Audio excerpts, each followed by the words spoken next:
meeting of sports ministers. So just be patient, 5 minutes. Thank you.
name is Maria Grazia Squicciarini.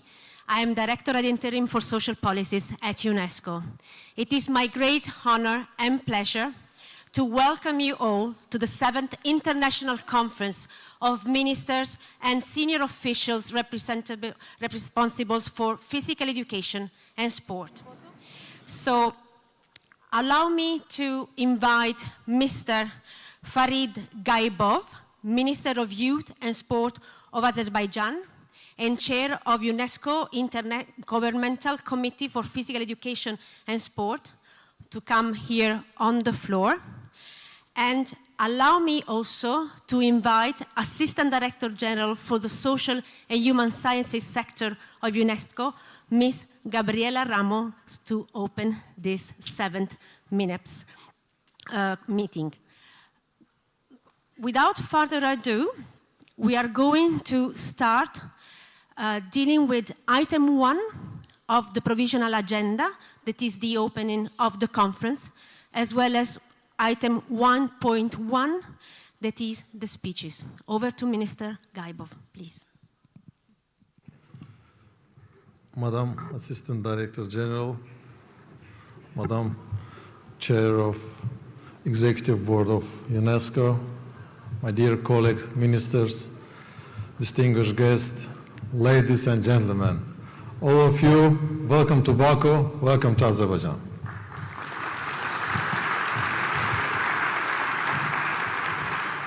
I'm really very pleasant and honored to see all of you here. And today we had a meeting with one of my colleagues from Ecuador, and he said to me that he has changed 4 flights to reach here. So thank you very much, really, for all of you. It means a lot for all of us that we gathered all together here for this global sport forum. This started for me last year when I was elected as a chairperson for CGIPS and for our country when we took this forum to Baku. And I met very nice people, very professional people from UNESCO, led by Madam ADG, by Philip, his staff, and I think that we together did a great job for all the preparation. And today we have record number of countries. 124 was yesterday. I don't know, there are always some changes, but still, it means that people needed this forum, people were waiting for that. As I said, changed 4 flights for that. So once again, I congratulate all of you to be all together here. So for what?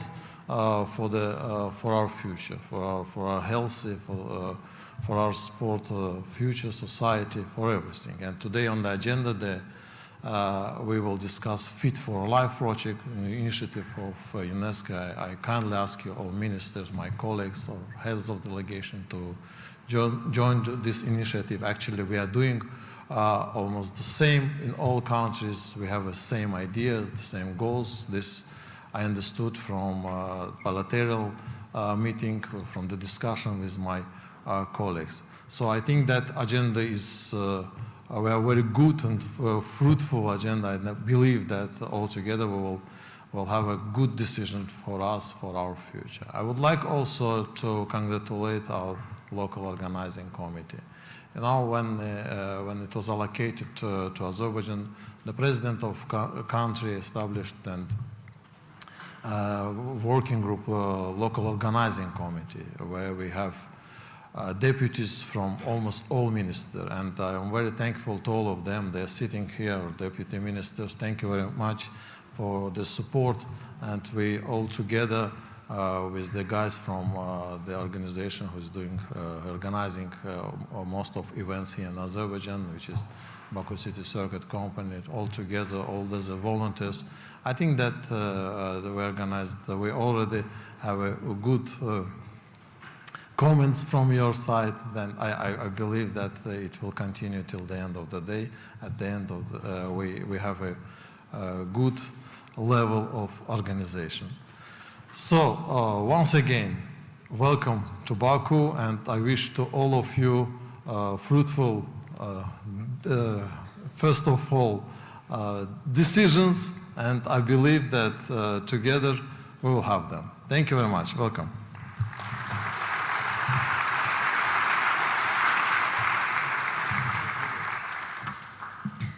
Thank you so much, Minister, and thank you for the wonderful introduction that was just amazing.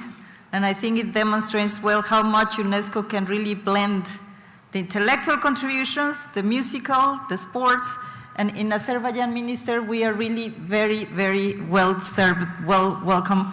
6 years before this could happen. And I think that waiting for this was worth, because really you have put such an impressive program in all the levels, on substance, on logistics, as you said, the organizing committee, the national committee. As Minister also mentioned, we have with us the chair of the executive board, Tamal Rastoka, and the impressive thing is that we know she has a lot of occupations, so her presence here signals that this is an important agenda for UNESCO. We have Secretary-General of the Commonwealth with us, and many, many, many partners that are coming. We just finished, dear ministers, the multi-stakeholder forum with the Minister Gayibov, who really has been spearheading and providing a very strong leadership to the preparations of this ministerial. We organized this multi-stakeholder forum because we wanted to bring to you some of the most important voices that share the very same sense with which you came to MINEPS VII, which is to unlock the power of sports for social equality, for environmental sustainability, for many other of the outcomes that we really care. And it was a very nice framework to the legacy of this MINEPS VII, which is the Fit for Life Global Alliance. We already have 19 partners that have joined with very concrete contributions that they are going to be joining with us. And then paving the way also for the ministers, your engagement, the outcome document, the deliverables that we have and that we have been working through all these years, and particularly during the last year when Minister Gayibov was elected chair of the CGIPS. The message is very clear. Let's consider sports as part of the solutions of the challenges we face. It's not only about administering sports, it's not only about organizing sports events for all the importance that they have, it's about looking at sports as a very important tool for development.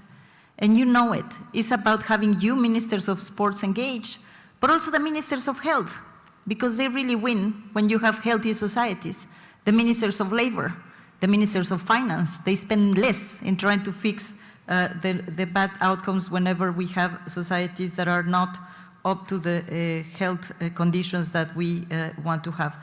The kind of topics that we will be discussing and where we will need your support, ministers, besides having very concrete pledges and commitments for the Fit for Life alliances, it's pretty straightforward.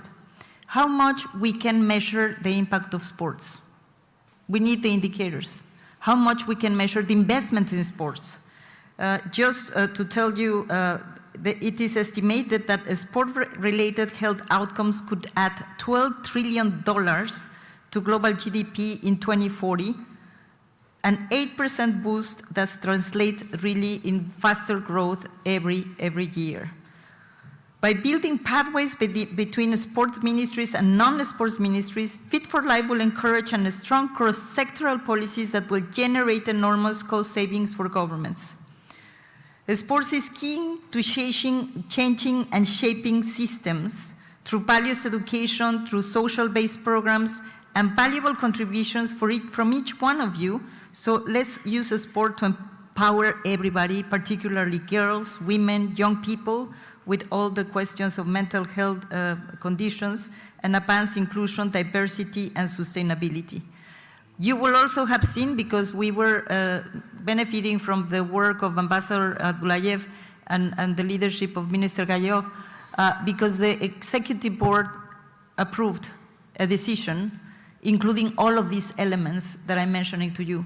And particularly one that is also very important, which is to advance in the development of a Fit for Life label for major sports events that was discussed today in the multi-stakeholder forum, which can serve as an harmonized framework to increase and assess this event's social and environmental impact. We are very glad to be working with Paris 24, but we also work with Dakar 26, and we actually in 2 more weeks we will have an event with Rugby 23 and with Chile, the Minister of Chile that is also here, on the 2023 Pan American Games. So is this bridging together the impact of sports, the investment in sports, and one additional element. We all have been trying to capture investments for good. We cannot continue measuring the return of investment only with the cost-benefit analysis because we miss all the intangible benefits of sports. And this is another element that we have been working with you in trying to deliver more investments for sports that can go private, public, blended financing, but that can really deliver for our societies.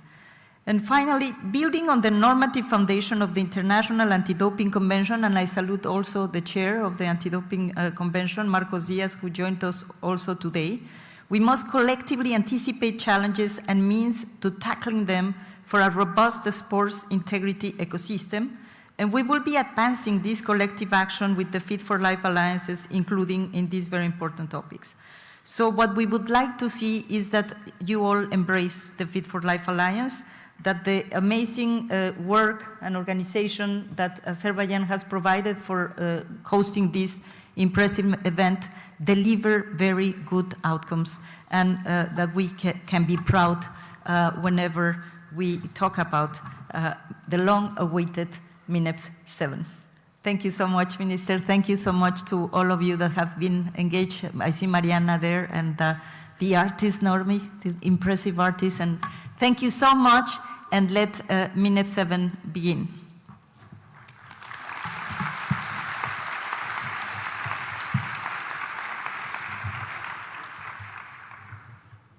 And now I have to do my duties. Dear Minister, shall I do it here? Okay.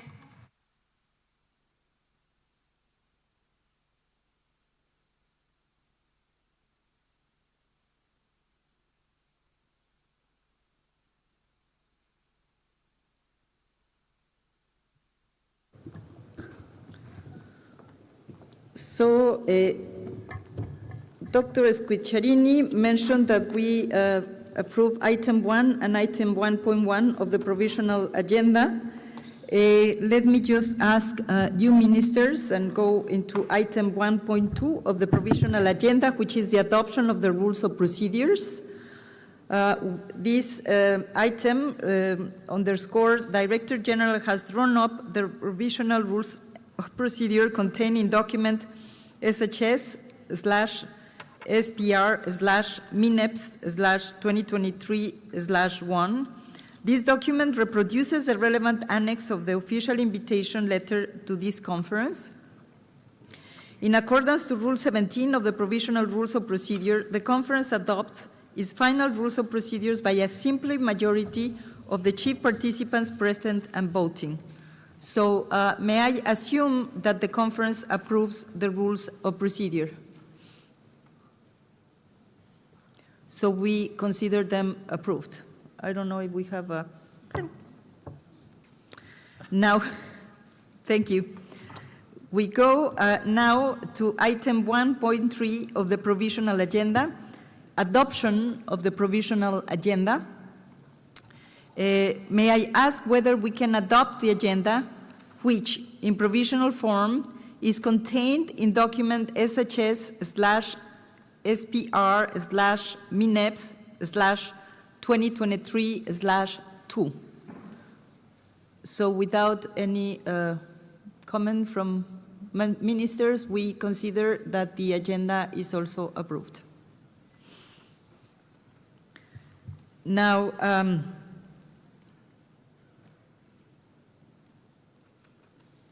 we go to the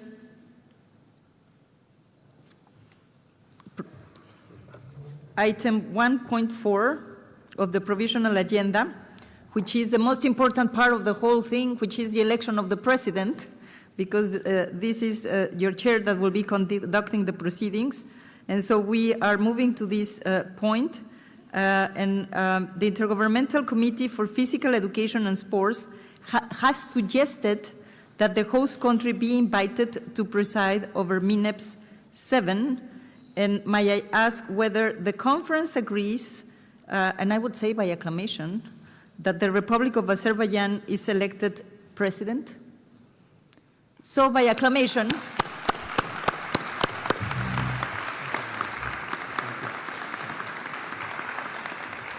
So now, Mr. Chairman, the floor is yours.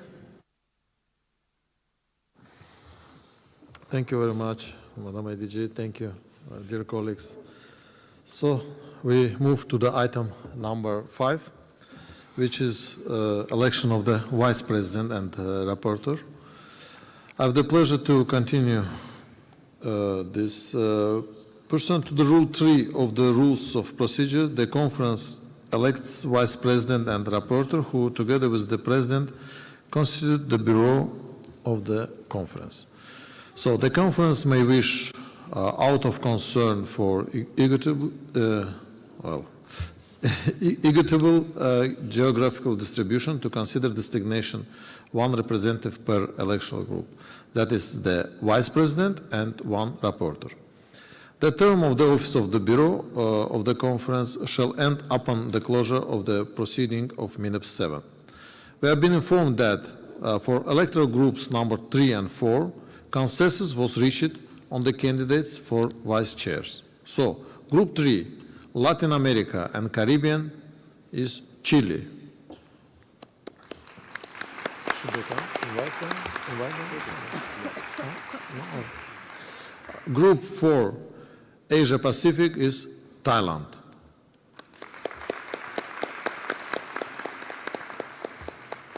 I shall now call on electoral groups 1, VA and VB, and ask you whether within your group you have already reached consensus on this matter. So Group 1, Europe and North America. I don't see them. Germany. Okay. What do you propose? There is no micro? Germany? Yes, Germany. You ask Germany. Oh, could you give the micro to Germany? Yeah. You have it. Yeah, thank you very much for giving me the floor. I would like to propose Portugal for the Bureau. Thank you. Okay. Any other proposals? Seems Portugal only one candidate. So also by acclamation? You agree? Congratulations, Portugal. Group number 5, Africa.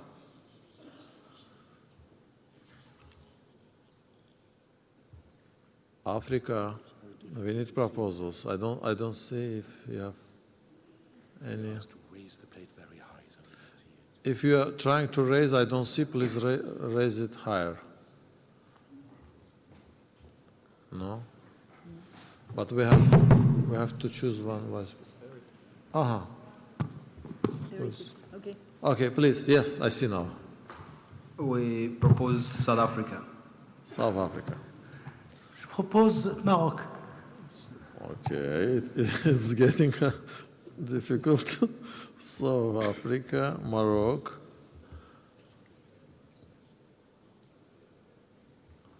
Any other proposals? I propose It's Morocco. Morocco is 5B. It's B. It's 5B.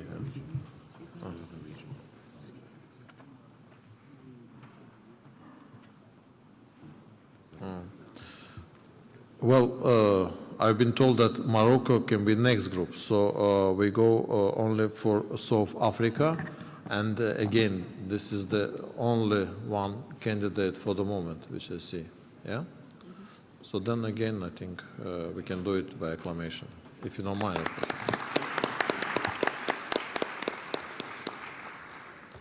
So now group 5B, Arab states, and we already have Morocco, yeah? Plus, you see, I don't see. Oman, please. Thank you very much. I suggest that Morocco can represent Group 5A and B, so that will be fair. Thank you. Good.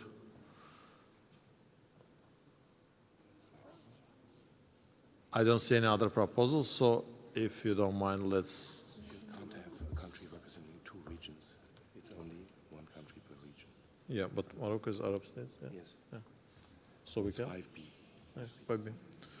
So Morocco is for 5B, and if you accept it, I don't hear, yeah. Please, please, please. Good. Finally, we have to elect a rapporteur. So may I ask if there are any proposals? You see? Okay, please, on the back, we see the... I have to say, it's very difficult to see the nameplates here. So Yeah. If possible, please raise higher your temp. Yeah, please, I see you, but I don't see who you are. Yeah, please. It's better now, yeah. Your Excellency, I herewith nominate Namibia for rapporteur. Namibia. Mr. Chairperson, we propose Ecuador. Okay, Namibia, Ecuador. Who else? I propose Gabon. Gabon. So Namibia, Ecuador, Gabon. And we don't have machines to elect people. So what is in this case? We are doing in UNESCO usually. we're happy there are so many volunteers.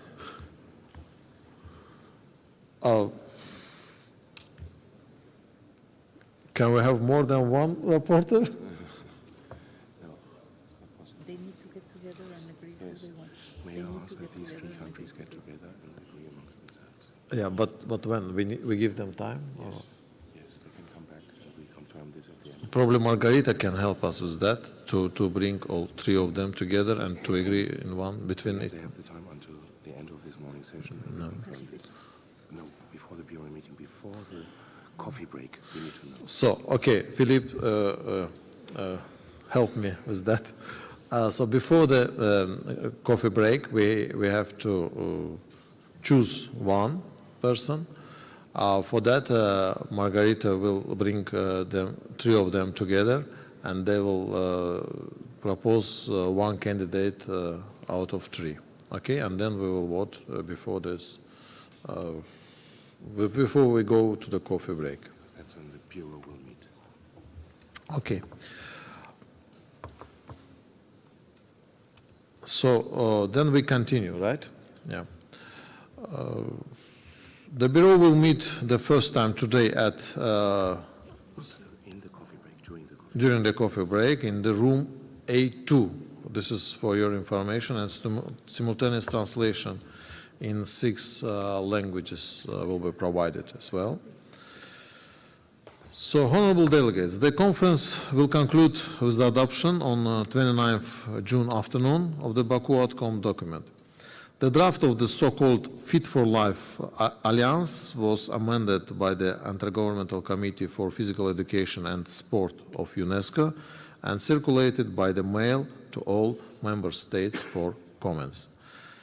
A drafting group will be set up to facilitate the working of rapporteur and the finalization of the draft outcome document. Facilities have been arranged for the group to work in English and French. The meeting of the drafting group is scheduled for tonight from 7 to 11 in room A8. I therefore address myself again to the member states, wherever there are volunteers to take part in the work of the drafting group. For the drafting group, volunteers. I cannot read, unfortunately. Okay. Please. The United Kingdom volunteers, thank you. Okay, thank you. Who else? Brazil is volunteering for Good. the group also. Very good. Please, yeah, I see you, but I don't see them. No, but Mexico. say your name. Mexico. Mexico, Azerbaijan, I see also. Yeah? Okay. Yes, Azerbaijan volunteers for the drafting group. Okay, and you? Brazil. Brazil, we also wrote down, yeah. And Brazil. Okay.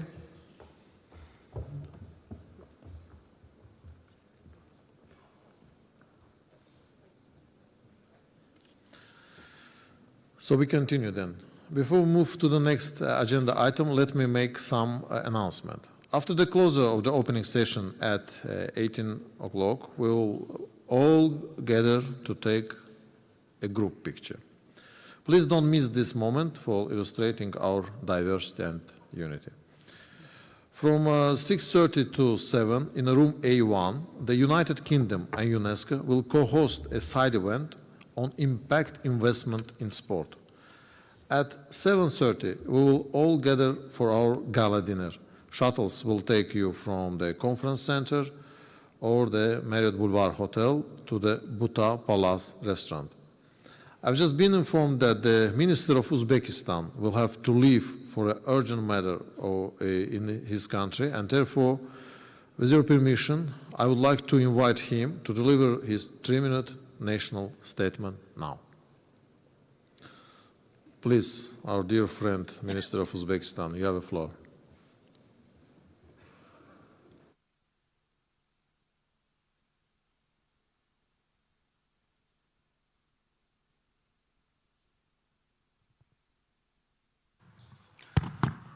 Assalamu alaikum, Your Excellencies, dear participants of Ministerial Conference, dear participants of MINEPS 7, ladies and gentlemen, honorable guests, and dear colleagues.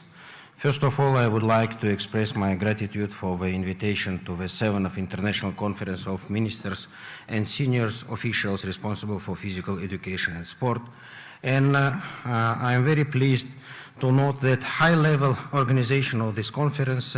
Taking this opportunity, I want to thank the UNESCO family, represented by Ms Gabriela Ramos, and the Minister of Youth and Sport of Azerbaijan, Mr Farid Gayibov, and their teams for the warm welcoming and high level of hospitality which we are feeling in Baku, in Azerbaijan. And thank you, dear Minister. I congratulate you for elected as a chairman and a president. I congratulate the vice presidents and members of Bureau. And I'm very thankful that you are true understand all of yours, Your Excellencies, that after 1 hour I should fly back. But yesterday I had the honor to participate on all events. And it is really very unique opportunities that in post-Soviet countries, which is Uzbekistan, Azerbaijan. Now we're hosting the Africa for Sports, and I met with so many African countries, with ministers today.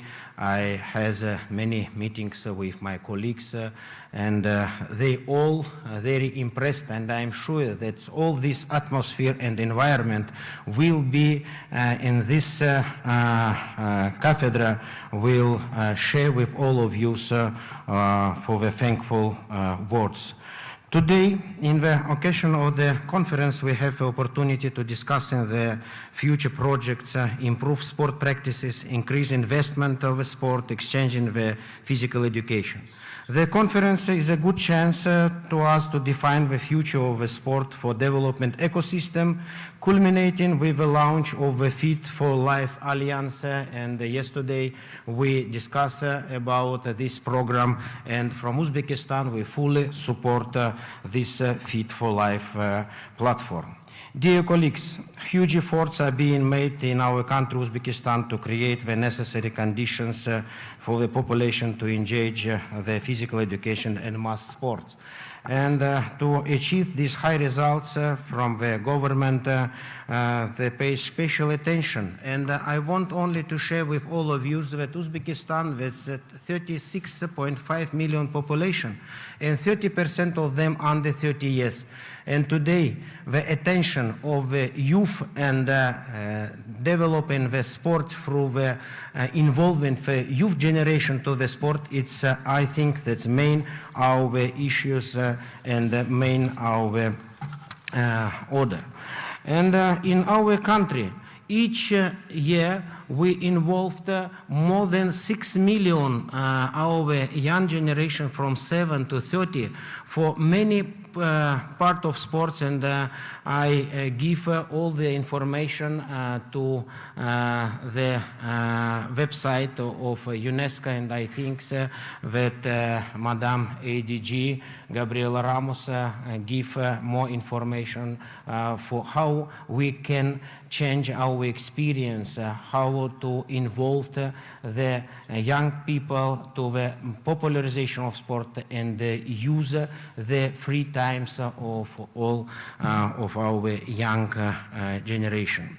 And at the last, it's a great honor and privilege for me to invite all of yours from the 7th to 10th of September to International Ethno-Sport Festival in Khiva in Uzbekistan. And really, the Azerbaijan, our colleagues support me because this spectacular animation started from our ancient archery from Azerbaijan, which have 1,000 years of history. And I think it is a very good opportunity in this very globally changeable world to show the history, tradition, culture, which we have in all 5 continents of the world. And I would like to thank all the volunteers, all team of the Ministry of Youth and Sport of Azerbaijan, Your Excellency Farid Bey, your deputies, your sport directors, the staffs, Ilnur, Inara, Maksud, and all of your team to very, very high level organization and hospitality. Thank you, and I am so apologize that I should leave with my team, but my heart will be in Azerbaijan as well as all times. Thank you very much. Thank you very much. With, how you say, Rahmat Athamaka. So thank you very much for that. Yeah, indeed, it's a very good platform on the Ethnosport Forum. We just had 2 years ago to meet the people, to colleague ministers, and again, what you just said about the meetings which you have here, bilateral meetings, really good to new ministers from different continents, yeah, because we have some meetings where neighboring countries almost with you, so we can have some meetings on the continent, but this platform is really very unique to meet the colleagues from different continents. And yes, not only the colleague ministers and also people connected to sport, because you know that yesterday we started and we had 1 day of this stakeholders, multi-stakeholders forum, really very interesting discussions, panel discussions, and today we had the pledge. So I support your idea that this is really very good platform. Thank you very much, and safe flights back. So item 1.6, keynote addresses, and first I'm very pleased to invite as the first keynote speakers Her Excellency Ms. Tamara Rostovak-Siamashvili. Please. She's the chairperson of UNESCO Executive Board, and we are very grateful to her to come to be with us today and to celebrating sport and UNESCO's work in the field.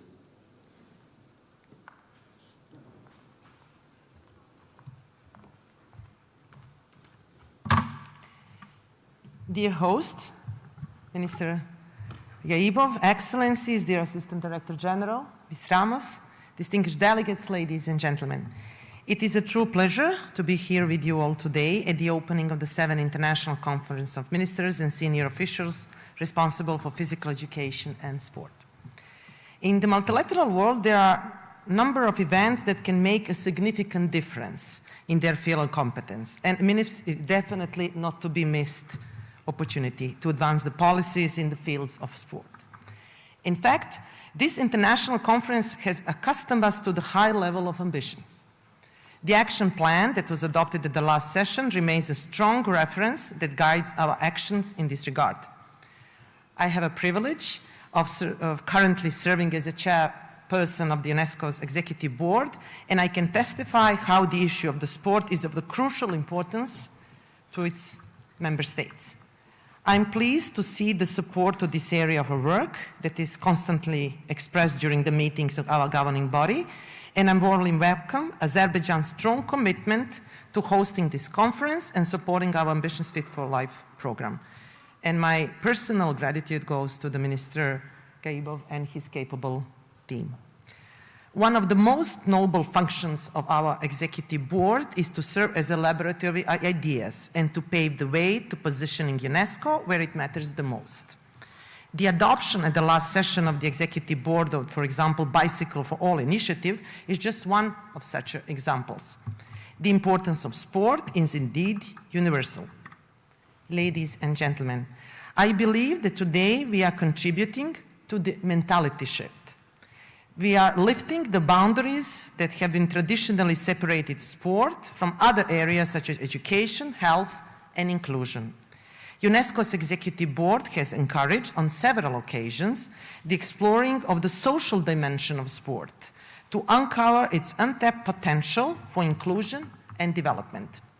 The board has recently defined sport as, and I quote, a vehicle for the acquisition of the essential life skills, the transmission of values of respect, tolerance, teamwork, and citizenship, as well as the building of self-esteem and self-confidence. It should not come as a surprise that sport is indeed all of this and much more. As our experience suggests, programs that leverage on sports are better equipped to mobilize younger generations, to foster tolerance and dialogue, to improve health and well-being, and in fact, to strengthen social cohesion. This is why the work of MINEPS and the existence of the Fit for Life as a UNESCO flagship program is so important. We simply cannot afford to lag behind in terms of the sports policies. Excellencies, many of you are ministers of both youth and sports and even education and culture. So it is a great opportunity to have you here and to hear your views on how to better bring to the fore of multidimensional nature of sport. This is, I believe, one of the greatest added values of MINEPS. Dear all, before I conclude, please allow me to make a short personal remark.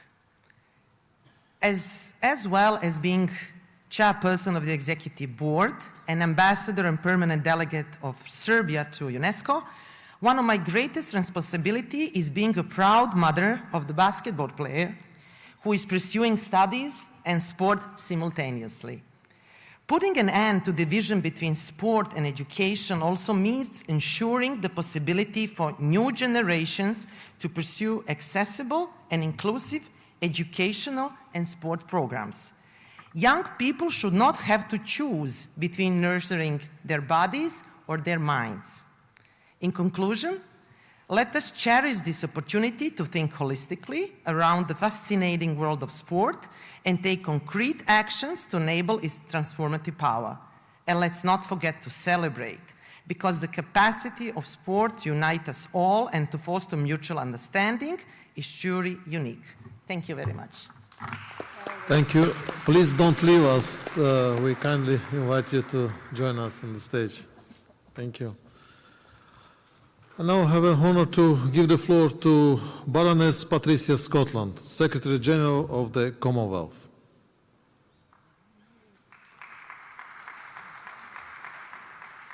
The Commonwealth Secretariat is nothing less than a historical leader of the field of sport for development.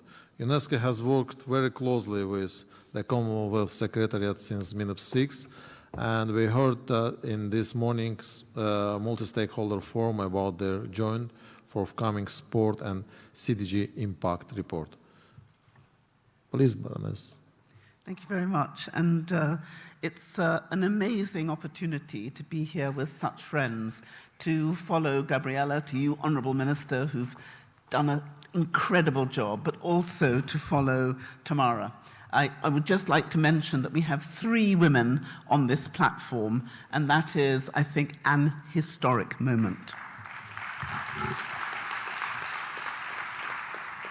So, Honourable Ministers, Excellencies, dear friends, it is an extraordinary moment. We are all extremely lucky to be here in stunning, beautiful Baku. And I'm particularly grateful to be representing the Commonwealth of 56 nations. I said earlier, 2.5 billion people, stretching 5 continents and 6 oceans. And it's wonderful to see so many of our members here today. All of us here understand the incredible power of sport. It is a deep, intrinsic good, and it's a point of connection. It lifts us up, raises our heartbeats, inspires us, and it unites us. And it's a powerful force, able to move and motivate, and to reach across borders and barriers to connect us and lift us up together.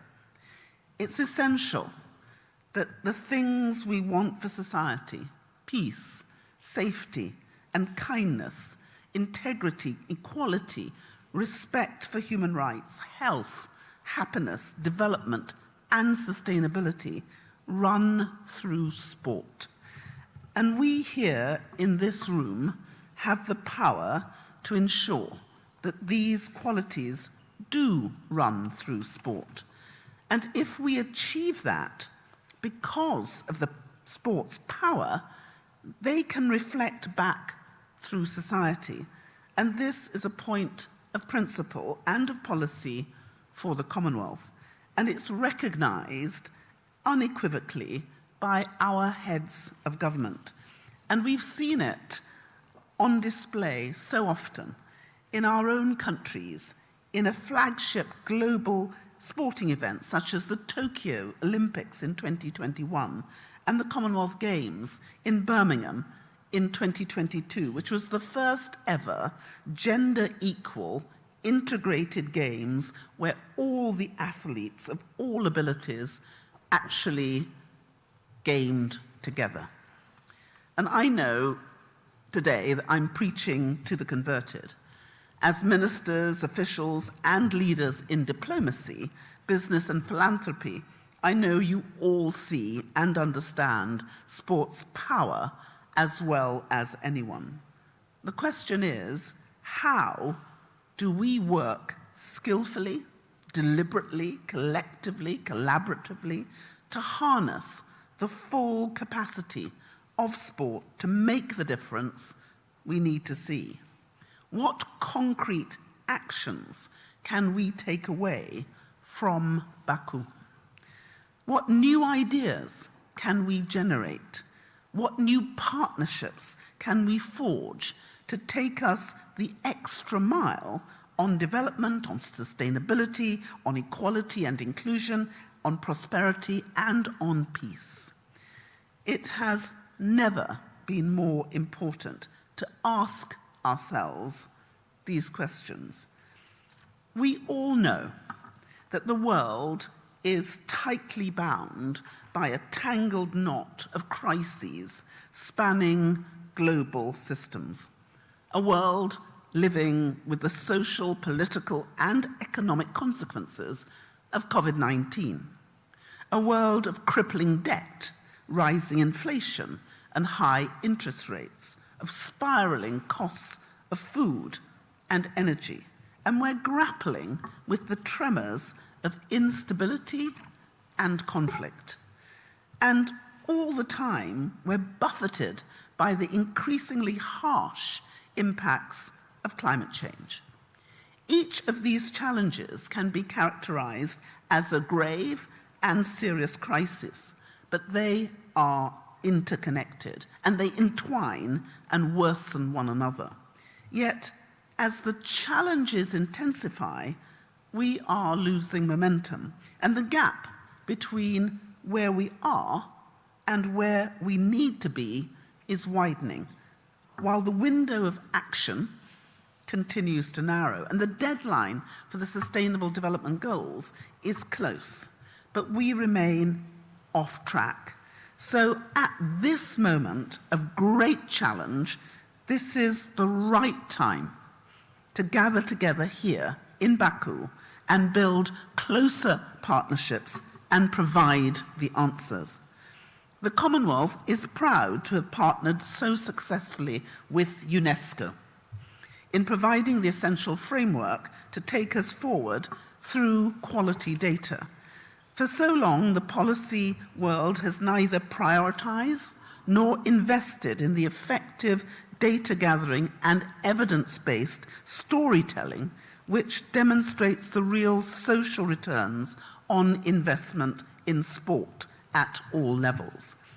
In MINEPS 6, you charted a course to develop a set of indicators which would underpin the evidence-based policies and programs for CAP Action 2 to establish common system and language for measuring the contribution of physical education and physical activity and sport as prioritized by the SDGs and targets. And I'm proud that the Commonwealth has led the way in coordinating the research, stimulating the action, identifying those indicators, and establishing that common system. Indeed, we have gone further to deliver the first global sport and SDG impact report, complete with an interactive data dashboard which offers a clear baseline we can all use to measure how sport contributes to specific policy outcomes, including health,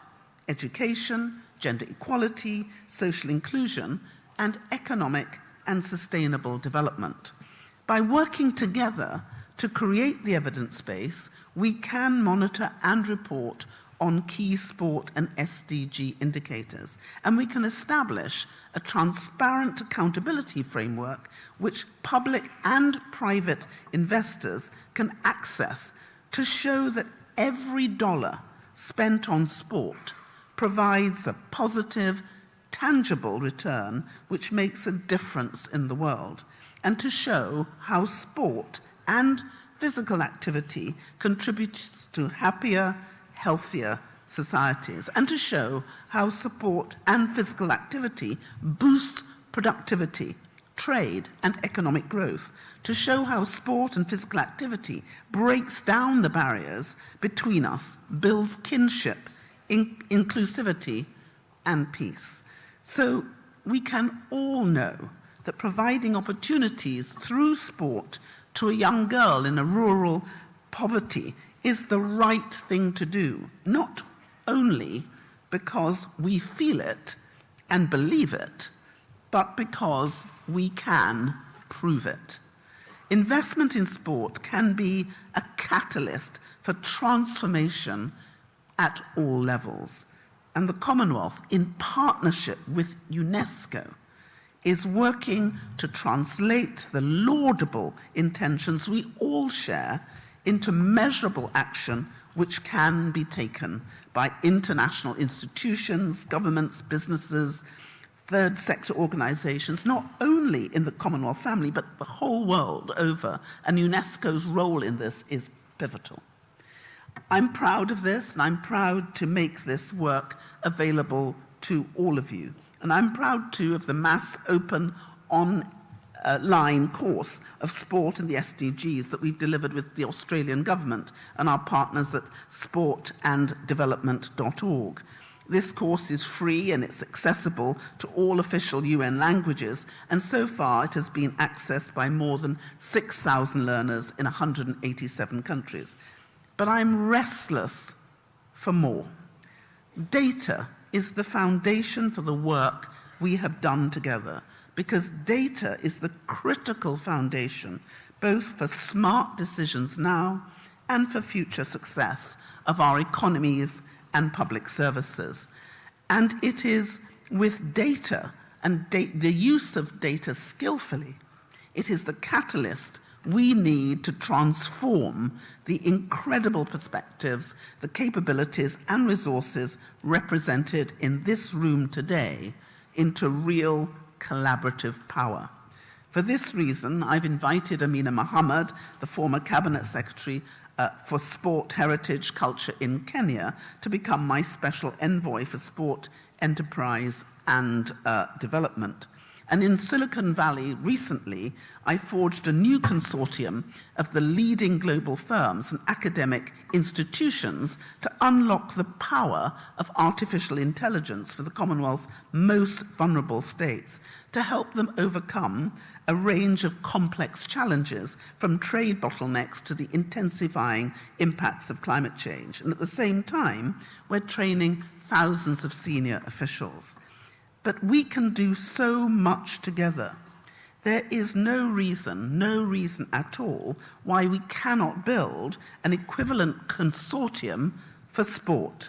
And there is no reason why we can't bring the capacity, expertise, and commitment of governments, enterprise, civil society, and the international system together in common and noble cause, in service of those who want nothing more than the opportunity to live their lives in line with the promises made to them by the SDGs, promises we are in great danger of breaking, but promises we can still keep if we are prepared to think bigger, dig deeper, and work together. The Commonwealth's vast experience of partnership gives me the unshakable confidence that if enough of us commit, then we can achieve remarkable things. And my commitment to you is that the Commonwealth is here, committed, capable, experienced, and willing to work with you and learn from you. Each of us has a choice in our lives, in our careers, in our relationships with each other about the kind of contribution we want to make. Today, there is conflict on almost every continent. Crime and violence threatens too many of our communities. Every 2 seconds, one person under 70 dies from a non-communicable disease, and millions of people, especially young people, live with the heavy burden of mental health problems, often silently. Our economies and education systems have suffered dramatic setbacks because of COVID. But people need hope, and they need action. In the face of profound challenges, they need to know that we can overcome even the highest hurdles, and that the finish line is in sight. I know that we all believe in the power of sport to make the vital difference. I believe that we all share the same sense of urgency, the knowledge that time is now, or it is never. So I'm asking each of us to choose to come to be with us, to use this meeting as an opportunity to renew and strengthen our commitment to each other and to people we serve, and to leave Baku not only with a shared commitment, but a practical pathway to a future in which the power of sport can unite us all and pave the way for a more inclusive, peaceful, sustainable, and prosperous world. And I thank you.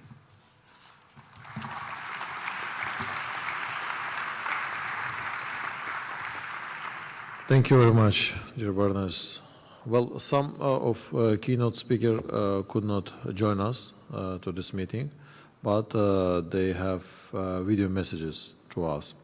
Thus, I would like to present Professor Muhammad Yunus, Nobel Peace Prize laureate and founder of Yunus Sport Hub.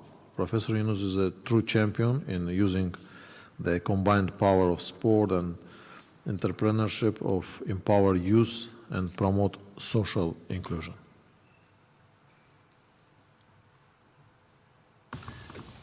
Your Excellencies, distinguished guests, ladies and gentlemen, I regret that I'm not able to be with you in person, but I'm grateful for the opportunity to address this assembly. Sport, unfortunately, was not part of my life during the growing up phase. Yet, I was mesmerized by its power. I'm always amazed by its unique ability to unite people and to transform lives. What is even more exciting to me is to see how social business can be a powerful tool to harness the transformative power of sports. That's why I created the UNESCO Sports Hub a few years ago. Working with thousands of young people, athletes, and organizations worldwide, we combined social business and sports to build a world of 3 zeros. 0 global warming, 0 wealth concentration, and 0 unemployment. Through the UNESCO Sports Hub, we have witnessed firsthand the extraordinary capacity of sports to foster social change. By using business means for social goals, we open doors of opportunity, empowering marginalized communities and addressing societal changes. Better yet, we do this in a financially sustainable way. Today, I'm thrilled. I'm thrilled to announce our partnership with UNESCO. Together, we'll enhance sustainable development through the innovative use of social business and sports. UNESCO's influence and ability to unite organizations behind a common goal make them an invaluable ally. Our collaboration will focus on 4 key areas. Firstly, we will empower young people in sports, equipping them with the skills and opportunities to create meaningful changes through sports. Secondly, we will support hosts and organizing sports events in developing plans that promote social and environmental sustainability, leaving lasting legacies. Furthermore, we will embark on a journey to transform cities through sports, establishing financially sustainable community sports centers in disadvantaged urban areas at the service of the youth. Lastly, we will jointly host major sport and social business related events, inspiring change and fostering collaborations. Success of any initiative relies on collective action.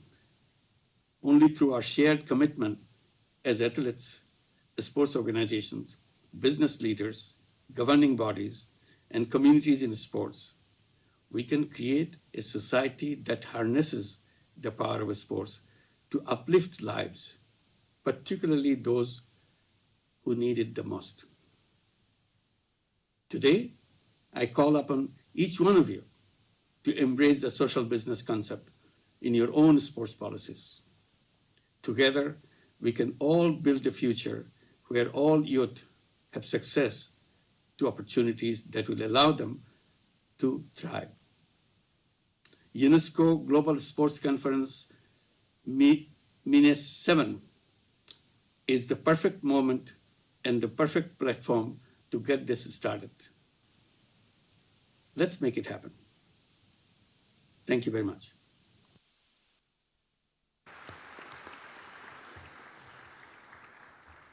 Thank you very much, Professor. I now invite Dr. Phumzile Mlambo-Ngcuka, founder and president of Mlambo Foundation. And she comes also as the head of the Human Rights Commission. Her foundation has been improving the lives of thousands of children, especially through education programs. It's impossible to summarize here all the leading roles of Phumzile has played and still plays in the fields of gender equality, social justice, and human rights. let me just highlight that she always promoted the power of sport for good, that she was the executive director of UN Women, and that she's now heading of Human Rights Commission of International Olympic Committee. Ms. Phumzile, you have a floor. Thank you. Thank you very much, Excellencies, and everyone who's in the house. Good afternoon. I am excited to be part of the processes today. Sports has changed lives of women and girls. In many countries, girls who live in abject poverty, who have talent, have been able to transform their lives, the well-being of their families, and the well-being of their communities. It, however, still depends on all of us to support them in order to make sure that they can be the best they can be. We have remained concerned about the fact that many young girls lose out in becoming elite athletes if they are not encouraged. We know that in many countries, girls leave sports when they become teenagers because of many prejudices that they experience. It then is our collective responsibility to continue to strengthen the resolve of girls to stay as champions.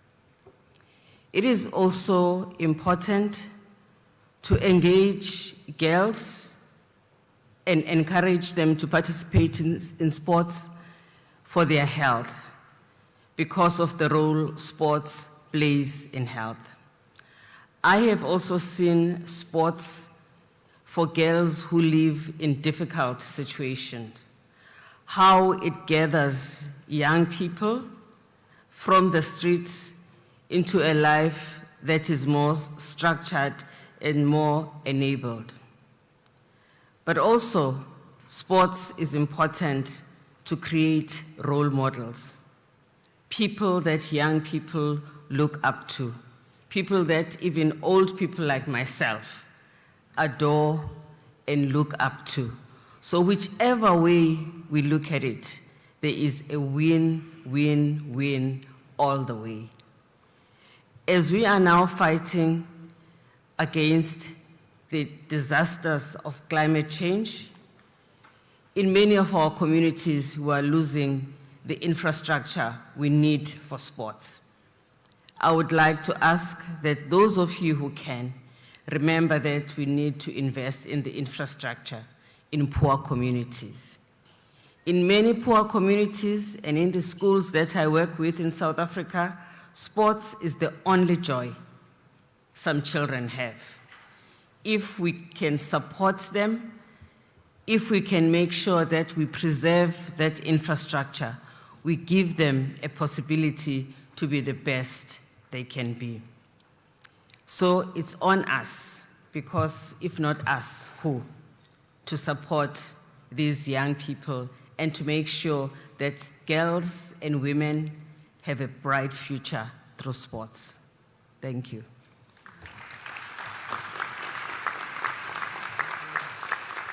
Thank you very much. Now I'm delighted to invite Ms. Nawal El Mutawakkel to take the floor.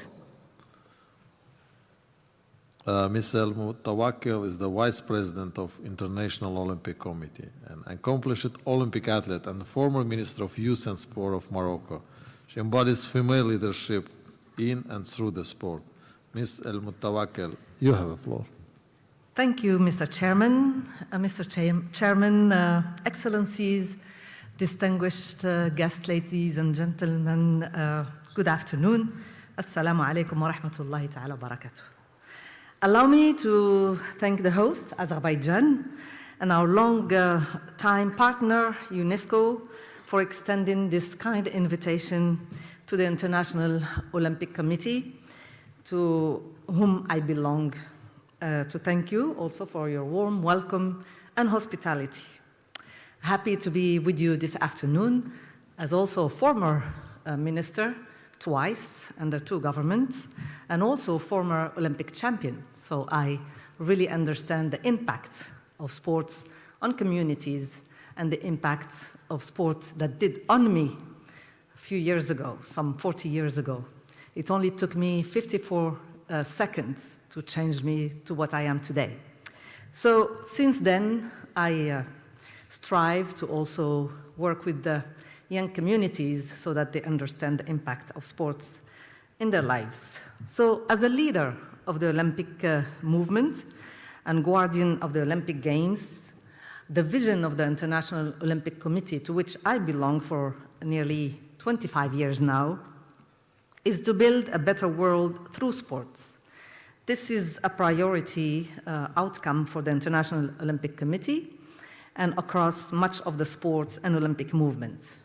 It aligns with the ambitions set in our Olympic Agenda 2020+5 and our overarching strategy, Olympism 365, that seeks to promote sports everywhere, every day, and positions our strategy as an important enabler for sustainable development goals. As highlighted in the recent United Nations strategy by the Secretary-General's report on progress regarding the Sustainable Development Goals towards a rescue plan for people and for planets, the SDGs are in crisis, and with this, our common future also. The need for a good partnership and the need for a real accelerated, sustained, and transformative action is relevant now than ever before. So we all know that leveraging the whole sports ecosystem can help us to be up to this challenge in many ways. Equality is at the heart of also the way we think, we know, and we strive for sports that puts also integrity, good governance, safeguarding at its core as critical and necessary foundations to any meaningful contribution of sports to our society. So the IOC shares the commitment to a common agenda that enhances sports' contribution to sustainable and climate-resilient development, post-COVID recovery, equality again, and inclusion, as well as the improved health, well-being, education, in particular for the most vulnerable and miserable communities that are lagging behind, and my predecessors spoke about this previously.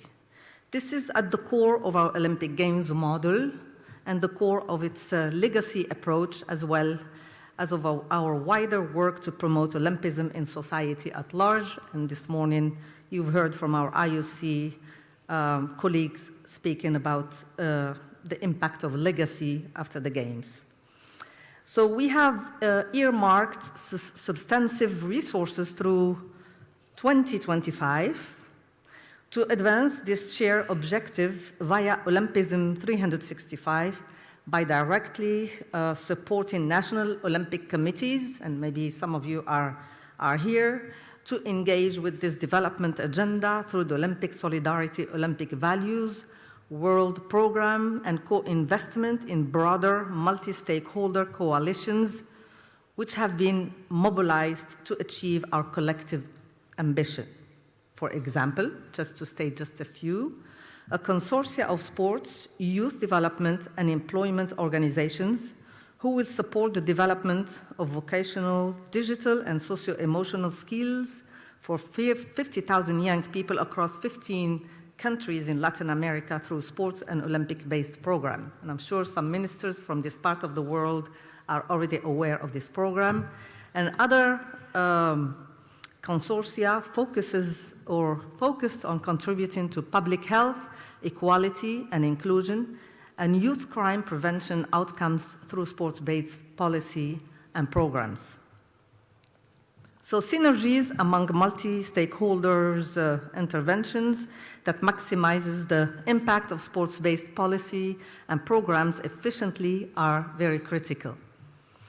As such, we welcome UNESCO's Fit for Life initiative for the support it provides to achieve these common goals.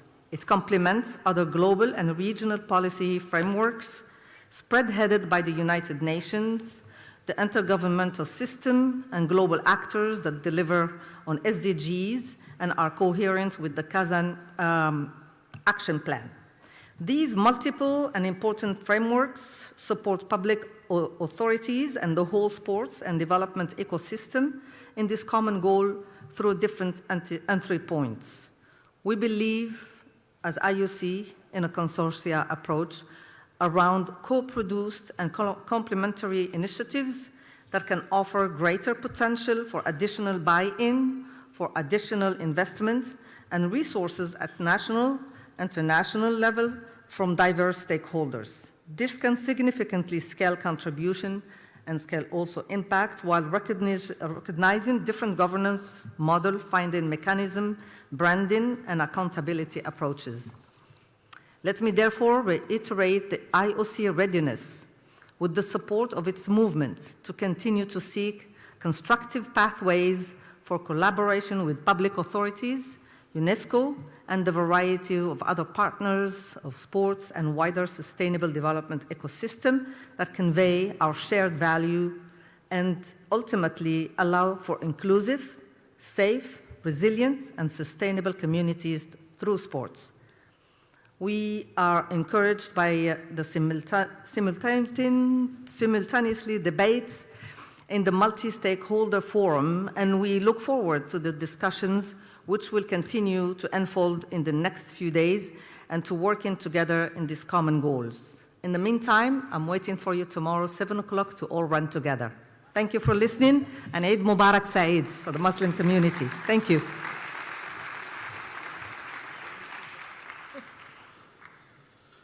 Shukran jazilan. Now I would like to welcome Ms. Michaela Cherlemine, Olympic swimming athlete and young leader from St. Lucia.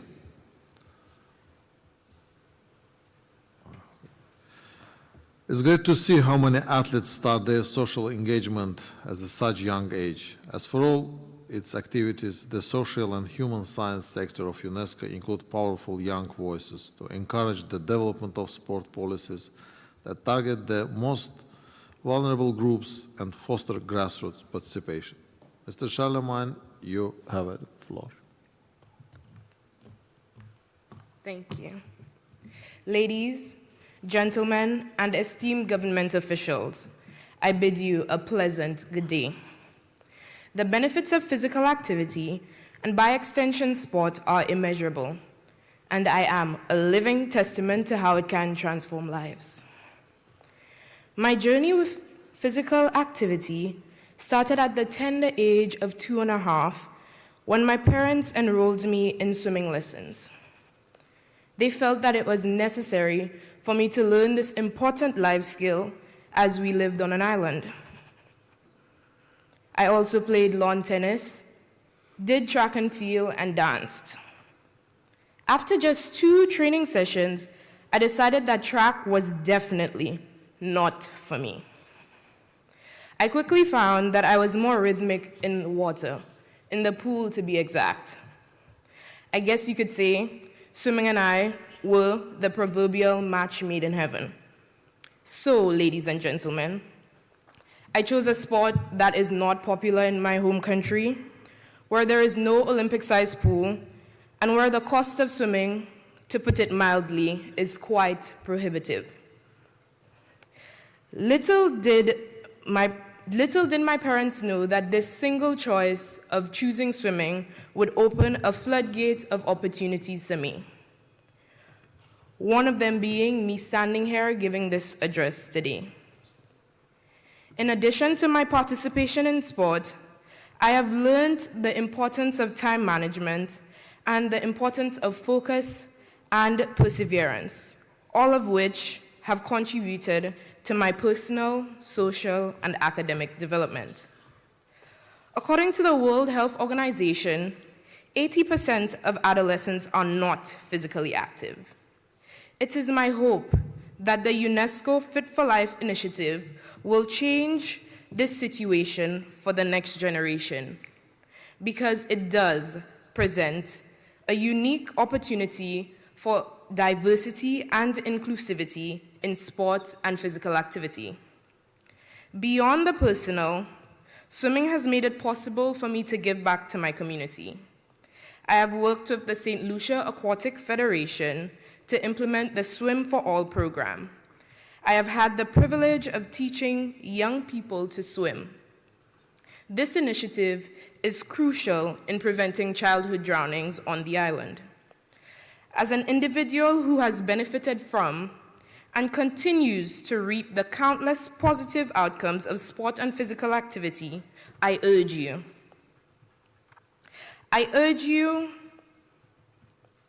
to implement and embrace the Fit for Life initiative, as it will provide positive, sustainable development. After all, a healthy nation is a wealthy nation. If we are to successfully navigate the challenges of the 21st century and beyond, we must do everything possible to ensure the health of our people. What better way to do that than through sport and physical activity? And isn't the most effective way through grassroots programs, ones that remove barriers and promote positive physical activity and sport? In doing so, we get the unique opportunity to nurture all individuals from very early to increase their likelihood that they will engage in sport and adopt a positive and fit lifestyle. I am sure that we all agree that the COVID-19 pandemic has taught us the value of having a fit and healthy society. At the risk of sounding idyllic, picture a society where the implementation of the UNESCO Fit for Life initiative results in resources being reallocated from chronic disease treatments to programs that create wealth and improve societal welfare. How do we go about achieving this goal? The answer is youth participation. According to the 2010 to 2011 UN Youth Participation in Development Policy Guide, engaging the youth in the co-creation of policies promotes ownership and sustainability of interventions. In conclusion, I reiterate the key role that sport and physical activity play in sustainable development. The economic gains that can result from having a fit society can never be overemphasized and are limitless. So today, I make a plea to adopt inclusivity in the development of sport and physical activity policy by saying, let us engage the youth in the development of sport through the UNESCO Fit for Life initiative. On behalf of all the youth, the future of our global society, I thank you. And we thank you. Thank you very much. Now I'm delighted to present the last two video messages. One is from Tony Stanget, who is the president of Paris 2024 organizing committee, and one is from John Todd, United Nations Special Envoy for the Road Safety. Both videos are very special. Paris 2024 has indeed a very ambitious legacy.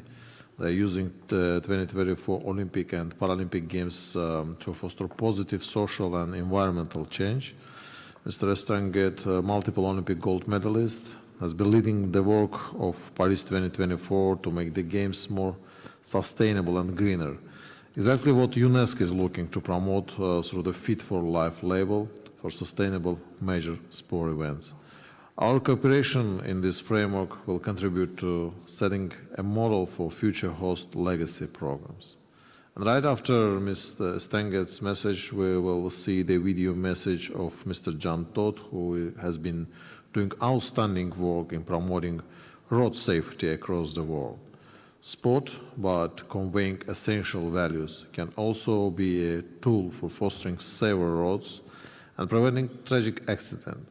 UNESCO recent initiative Bicycle for All also aims to ensure the safety of bikers and pedestrians while promoting cycling as a means to improve well-being and sustainable energy consumption. Let's listen video messages. Mr. Estenget, Mr. Todd, floor is yours. Bonjour à toutes et à tous. C'est un grand plaisir pour moi de m'adresser à vous aujourd'hui dans le cadre de cette 7e conférence internationale des ministres et hauts fonctionnaires responsables de l'éducation physique et du sport. Comme vous le savez, Paris 2024 déploie un fort engagement pour organiser des Jeux d'une nouvelle ère, des Jeux plus responsables et inclusifs. À un an des Jeux de Paris, il est essentiel de continuer à renforcer notre collaboration avec l'UNESCO. Nous avons des objectifs communs de démontrer que l'impact et les retombées des grands événements sportifs peuvent bénéficier au plus grand nombre.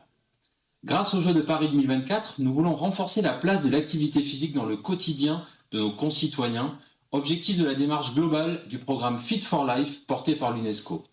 Je suis très heureux que Marie Barsac, notre directrice en charge de l'impact et de l'héritage, puisse être parmi vous aujourd'hui pour ce rendez-vous majeur afin de vous présenter nos ambitions dans ces domaines. Bonne conférence à tous et merci encore.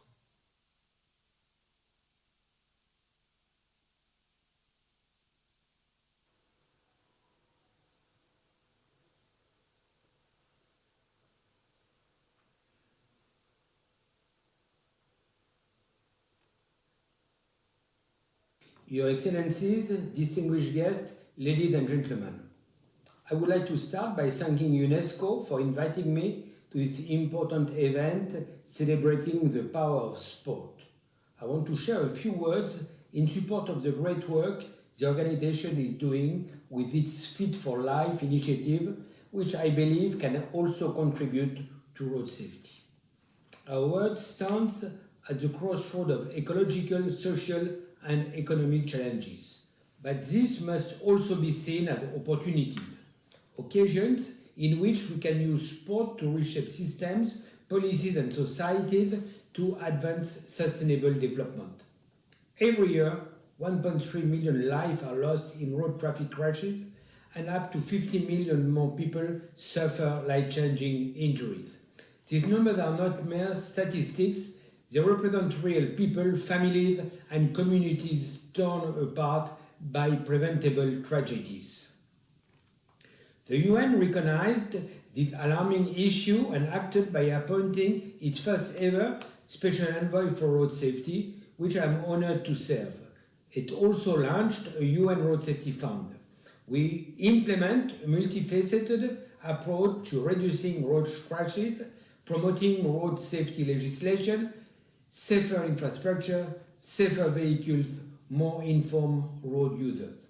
We emphasize the importance of education and awareness, empowering individuals and governments to make responsible choices. Now, in our decade of action for road safety, our goal is to reduce by half the number of road crash fatalities and serious injuries by the year 2030. To succeed, we need to combine all our available resources and to work together in harmony. And that includes sport. Along with quality physical education, it is also a very effective way to reach children and youth. Through educational sports programs, we can raise awareness about traffic crashes as well as related preventive measures to foster conscious citizens. This would ultimately change behaviors and build a culture of safety. Physical education teachers and coaches can play a key role in educating about road safety. It is our duty to empower them to do so, to provide them with the right tools and establish the relevant international standards. Together, we can prevent countless thousands of road crashes per year. For example, we are launching an international awareness campaign, Streets for Life, in partnership with the global billboard company JCDecaux. The visual will feature a range of athletes who will deliver road safety messages in 80 countries in the next couple of years. I see the role of sport and physical education have in transmitting values. And I see Fit for Life as a great opportunity to join forces with you all. I would also like to take this moment to welcome the new initiative adopted during the last Executive Board, Bicycle for All. Member States committed to advancing resilient cycling infrastructure to ensure the safety of cyclists and pedestrians, which are the most vulnerable road users. As promoted by Fit for Life, the success of these initiatives relies on collective action. Governments, civil society, organizations, sport federations, educational institutions, private sector and community leaders all have a role to play. By working together, we can build a future where road crashes are minimized and our streets become safe havens for all road users. Thanks to all of you, and I hope to see you soon.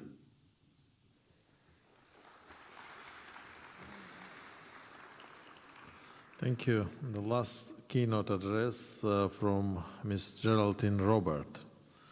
She's a professional basketball player and president of Yemali, an association that empowers young people in Gabon through basketball. We have indeed many top-level athletes that are equally excelling as change makers, building more inclusive communities and society. You're here already. Welcome. Much. Excellences, Madame la sous-directrice générale de l'UNESCO pour les sciences sociales et humaines, Mesdames et Messieurs les membres du gouvernement Azerbaïdjan, Mesdames et Messieurs les ministres des hauts fonctionnaires responsables de l'éducation physique et sport, chères participantes, chers participants, Mesdames et Messieurs. C'est avec un réel plaisir que je prends part à cet événement marquant la 7e conférence internationale des ministres et hauts fonctionnaires responsables de l'éducation physique et du sport. Cette activité constitue un pas de plus à notre ambition commune d'utiliser le sport non seulement pour la santé physique et mentale, mais aussi pour favoriser la résilience et l'inclusion. Je voudrais saisir cette heureuse circonstance pour exprimer toute ma gratitude à l'UNESCO, au gouvernement azerbaïdjanais et à tous les partenaires impliqués dans l'organisation de cette conférence. Votre engagement envers l'éducation physique et le sport est essentiel pour faire progresser les droits et le bien-être de tous, en particulier les jeunes et les femmes. Excellences, Mesdames et Messieurs, comme vous le savez, le sport a toujours joué un rôle important dans toutes les sociétés, que ce soit sous la forme de compétitions sportives, d'activités physiques ou de jeux. C'est dans cette optique que sont organisés de grands événements sportifs. Au Gabon, qui est un pays de grande tradition sportive. Le Gabon organise depuis plusieurs années de grandes compétitions internationales dont nous en sommes fiers.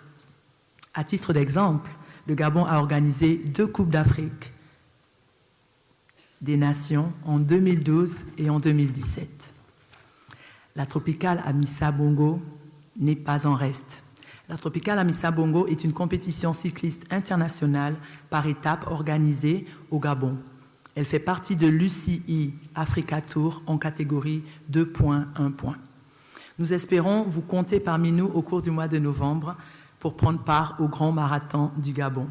Chaque année, le Gabon organise au mois de novembre une course de marathon dénommée le Grand Marathon du Gabon dans les rues de Libreville.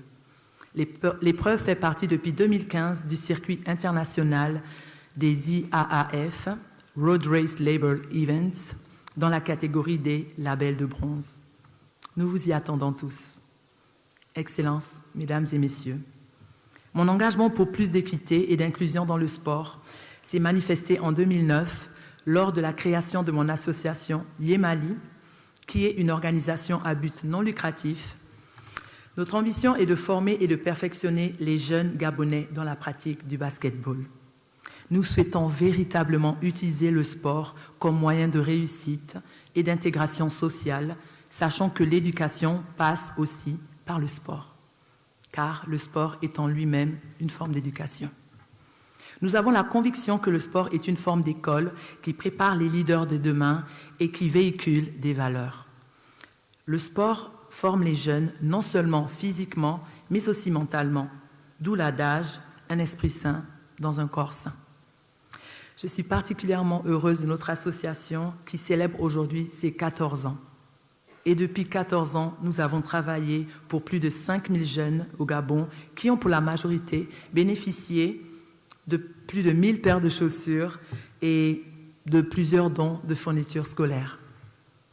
Notre fierté est de voir aujourd'hui beaucoup de ces jeunes évoluer en équipe nationale et certains autres ayant obtenu des bourses de scholarship aux États-Unis. Excusez-moi. Excellences, Mesdames et Messieurs, c'est avec cet enthousiasme et culture sportive au Gabon qu'après avoir participé à toutes les grandes compétitions d'Europe, où j'ai remporté plusieurs titres, championne de France, vainqueur de l'Eurocoupe et vainqueur du championnat de France, les plus hautes autorités de mon pays m'ont fait l'honneur de me nommer comme coordinatrice nationale du sport scolaire et universitaire au Gabon. Qu'il me soit permis de renouveler mes remerciements au président de la République, chef de l'État, son Excellence Ali Bongo Ondimba, pour la confiance placée en ma modeste personne. Aujourd'hui, la compétition du championnat scolaire et universitaire au Gabon est une référence au niveau sous-régional d'Afrique centrale. Cette année, nous avons retenu 9 disciplines individuelles et collectives. Nous avons des équipes féminines et masculines. Nous sommes extrêmement fiers d'avoir pu mobiliser autant de jeunes femmes. Nous voulons aller plus loin. Nous voulons faire plus. C'est pourquoi le bureau de l'UNESCO au Gabon souhaiterait lancer avec nous, à travers notre championnat, l'handisport pour les jeunes et les universitaires. Les élèves et les étudiants en situation de handicap méritent tout aussi de participer à ce championnat.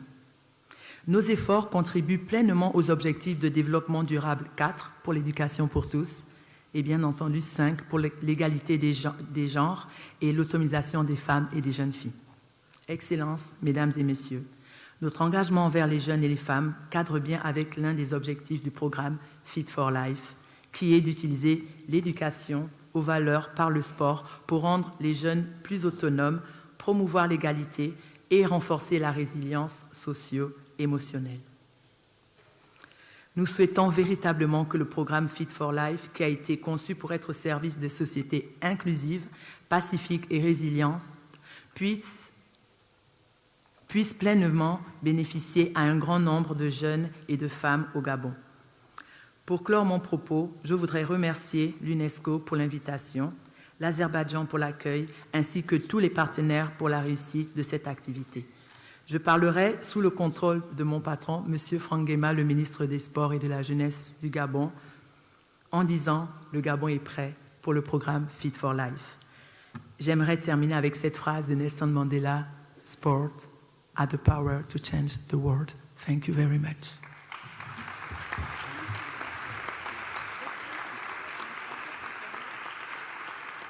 Merci beaucoup. Bon anniversaire encore une fois. Thank you very much to all speakers. You really inspired with your speech. Coming back to our reporter. So we're still negotiating on that. And as there is no decision yet, no decision yet, so then we have to postpone the bureau meeting for tomorrow. Okay, it will be during the coffee break. Until that time, we will know who is our rapporteur. And then one more, before we go to the coffee break, by the way, we are very late. It's probably my fault. Instead of half an hour, we will have 10 minutes only break because we are very late. But before to go to the coffee break, I would like to give the floor to Philip to read the list of the participants of the drafting group. Please, Philip, take the floor, please. Thank you, Mr. President. We have the United Kingdom, Brazil, Azerbaijan, Slovenia, and Chile. Thank you. We meet at 7 o'clock in room A8. Might be 7:15 rather than 7. Yeah. To be in time, we have to finish in time. So that's why only 10 minutes coffee break. I'm very sorry we have to start in 10 minutes.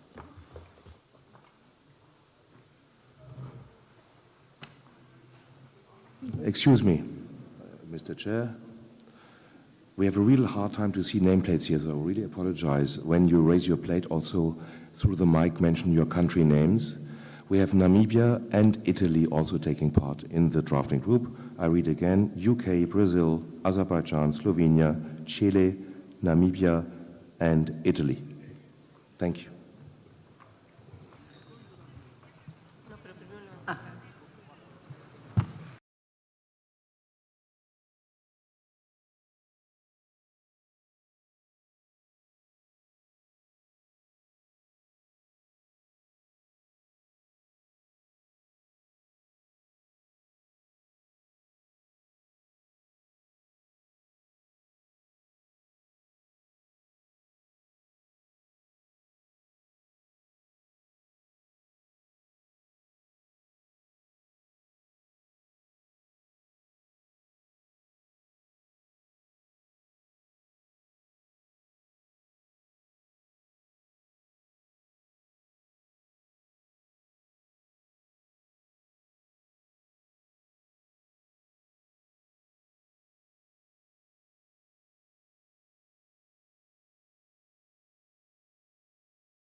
representative of Ecuador. So I sincerely thank my fellow minister from Namibia for her fair play. I will confirm tomorrow when the Bureau will meet. And now, are we still not ready? No?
So we apologize. There is an issue related to putting the slides onto the screen. We are trying to accommodate the size so that you can see it better. Just bear with us a minute, and we will be with you.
As you see, we are working with true professionals. They solved the problem.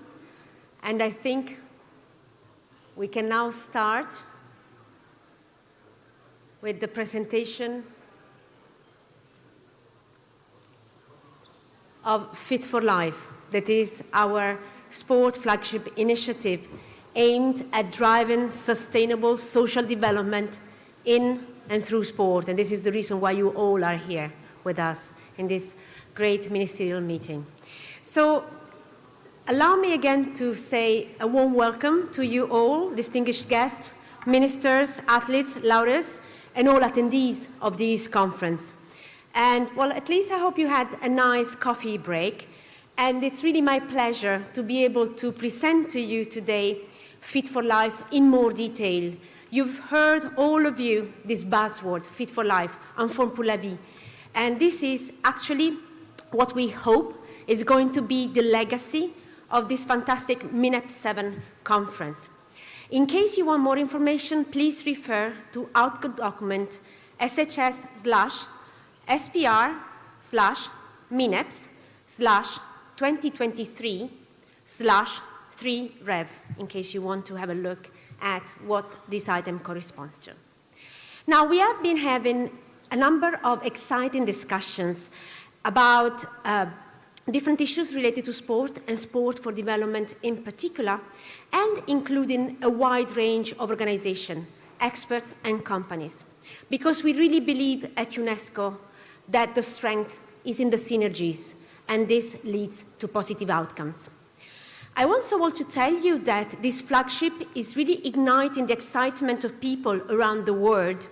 We had a resolution passed on the flagship during our recent executive board at UNESCO, which was actually co-sponsored by more than 70 member states and adopted by acclamation, stating the power of sport. I think that is a record, and I hope our plans and activity will resonate as much with you all here today.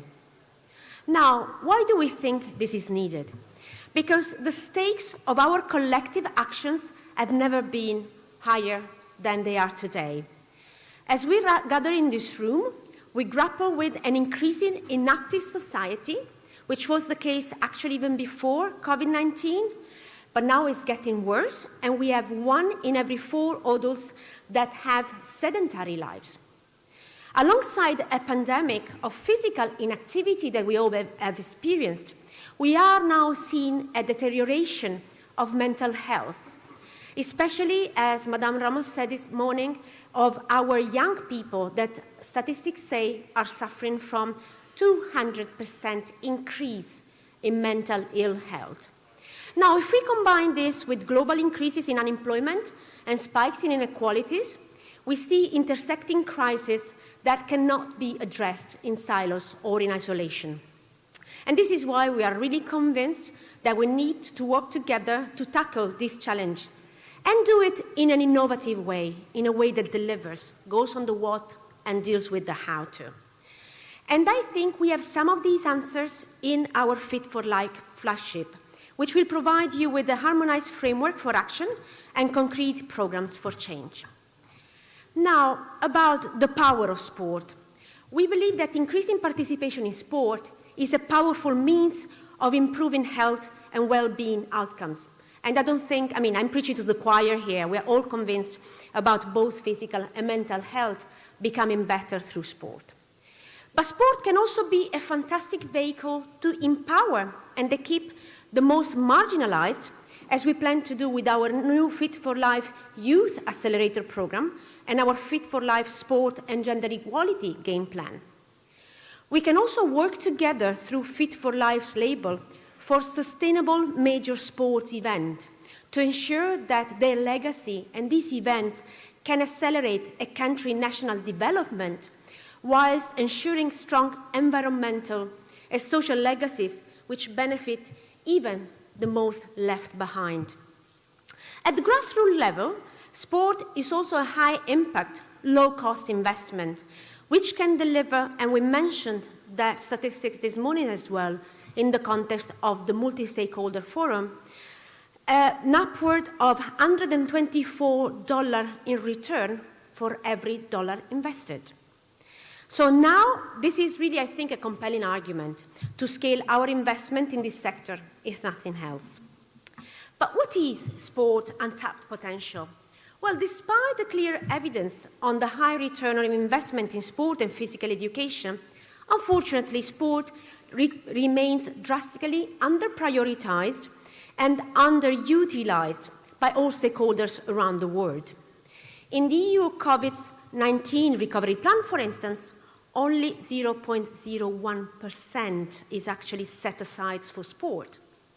And if we, as detailed in our brand new Global Quality Physical Education Status Report, which we have published in partnership with Loughborough University in the UK, more than half of the world invests less than 2% of their education budget into physical education, you get the clear picture of severe underinvestment.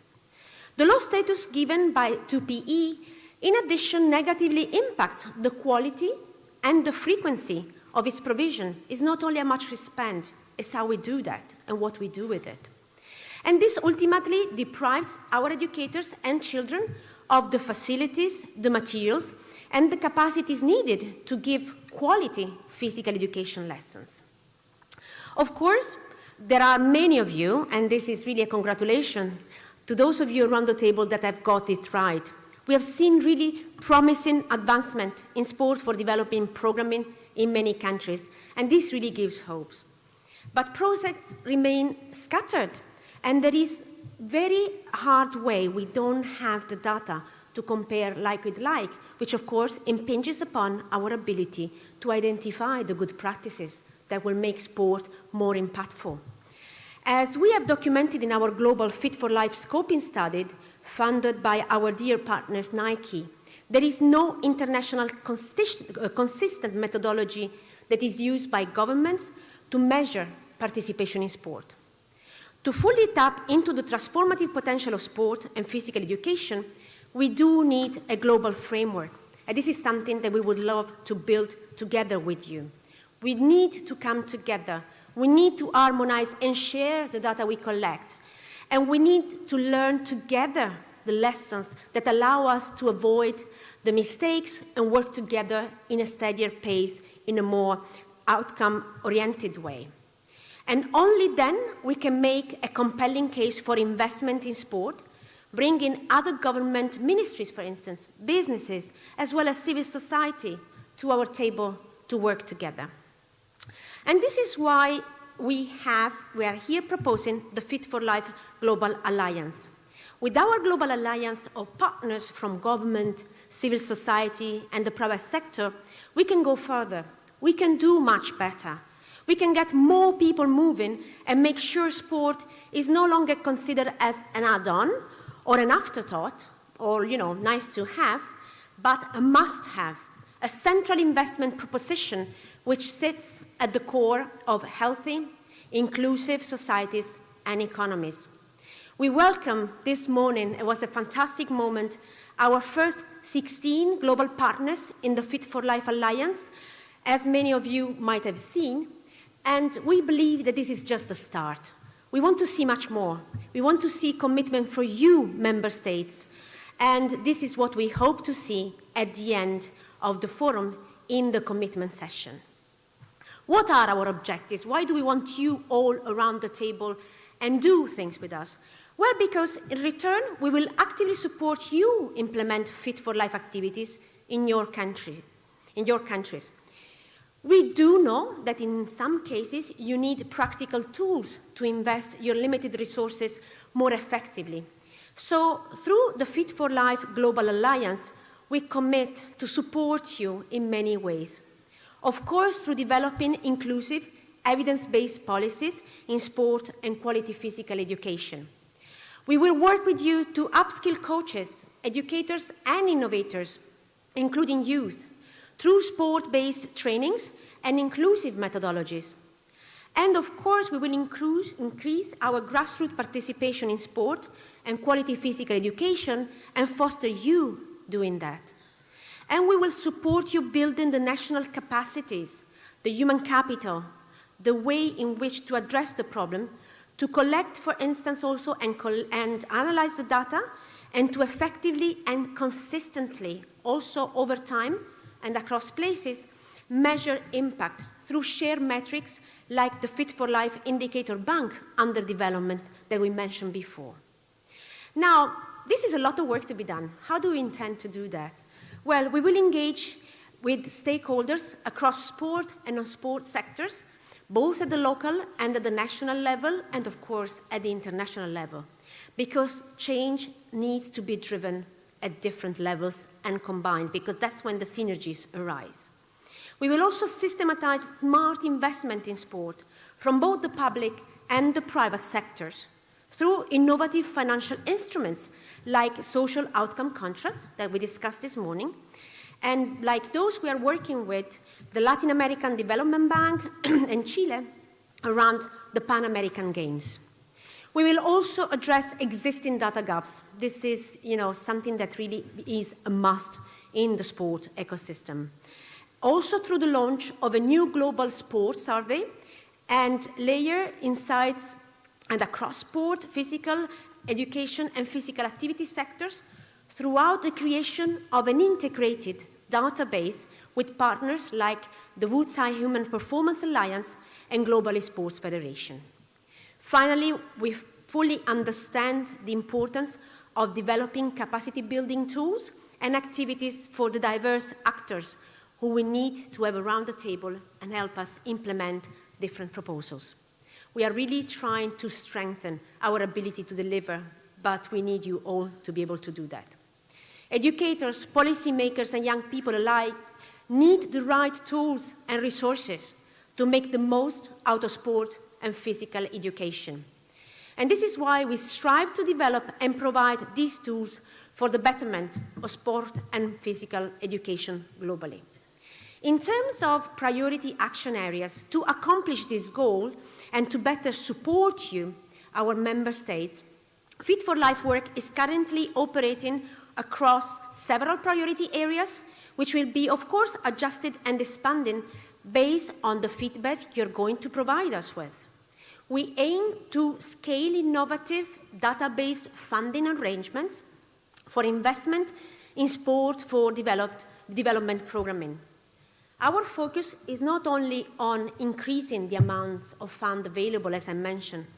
We really want to shift the trends away from grant-based funding of outputs towards direct investment in the outcomes generated through and by sport. And we will work with partners like the Healthy Brains Global Initiative to do that. Next, we need to focus on advancing gender equality, both within sport and through sport. Women and girls today face not just a pay gap, that is already very bad, but we actually suffer from a play gap. We don't have the same possibility to train and use training facilities, for instance. We support inclusive sport policies that empower women, tackle male violence against women and girls, and create survivor-centered responses mechanism. Moreover, we will work with partners like the Global Observatory on Gender Equality, Nike, Laureus, and Stanford to implement our sport and gender game plan, including the development of shared metrics. If we can't access things, we can't very much improve them because we don't know where to go for, and we need to set targets. We are also focusing on empowering youth through sport. We aim to upskill and empower them with crucial life skills, both socio-emotional and also cognitive, as our beneficiary and stakeholders and partners in their own rights is our youth. By equipping them with the tools and opportunities, they will be able to develop and implement their own community sports initiatives to address the many crises we face and help us address those with them. And we will deliver these programs with fabulous partners like the Commonwealth Secretariat that you have seen, UNOSport Hub, and GIZ, among others. We are also working on creating a labeling system for the social and environmental legacies of major sports events with partners like Center for Sport and Human Rights and Paris 2024. As with our other streams of work, we believe that a standardized way to measure the sustainability of these events is in the interest of us all. Lastly, but by no means least, we will work to unlock the potential of the African ecosystem. And we are particularly pleased to see so many African countries with us in Baku. The diverse range of stakeholders across the African continent, with its 1.3 billion people, face shared challenges. And Fit for Life works to strengthen member state capacities to address these challenges and to capitalize on opportunities through sport for development programming. And we truly want to engage, you saw them here before, with the athletes throughout all these activities, like Rai and the others that have joined us today, because they set the example of what can be achieved through sport. Now, what are our expected outputs? And how do we translate these areas of focus into tangible results? Well, our planned outputs are designed to maximize the effectiveness, inclusivity, and accessibility of the work we are going to do. And as you may have gathered, we are all about turning data into impact. We said it several times, but one more time is never too many. And our mission is rooted in robust research and evidence. Although data alone cannot drive the change, we need to translate this knowledge into meaningful resources that they will directly support decision makers like you around the world. This includes also a global framework of quality standards on inclusive sport policies and practices, and capacity building resources through, for instance, our published reports, training programs, impact measurement tools, and project templates. Lastly, we will create and promote advocacy materials so that we can raise global awareness of the power of sport and physical education. All these resources, tools, and materials will be combined in a Fit for Life digital hub for you, our partners. In essence, our outputs focus around creating a shared and harmonized policy ecosystem, a more powerful one, with easy access to shared data, resources, and networks in order to equip ourselves with the tools to make meaningful and lasting impact through sport. What has been the progress thus far? Where do we stand in our journey? Well, we have already completed the first phase of our implementation of Fit for Life, the global scoping study I mentioned this morning. In that report, we have mapped and assessed the existing data landscape, and we gained a clear understanding of how to best address the gaps we have identified. In a second phase, we have been focusing on the creation of our global data and resource hub. We have compiled reports on investment in sport, on advancing gender equality, and on the terrible violence our women and girls face in sport, and now to stop it. We are also rolling out national pilot programs to test our policy recommendations and to empower youth leaders. The progress we have made so far has been made possible by the combined effort of our team, which I'm really proud of, our partners, that I'm equally proud of, and of course you, our member states. Of course, I'm also proud of our member states, and actually we are very happy that we might soon become 194. It's inspiring to see how much we have already achieved, and I'm excited and motivated as we push forward, knowing the impact that we can make together.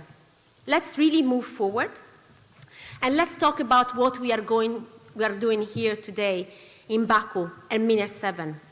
This conference marks the official launch of the Fit for Life Alliance, which represents a key milestone in our mission to align sport and physical education with our sustainable development goals.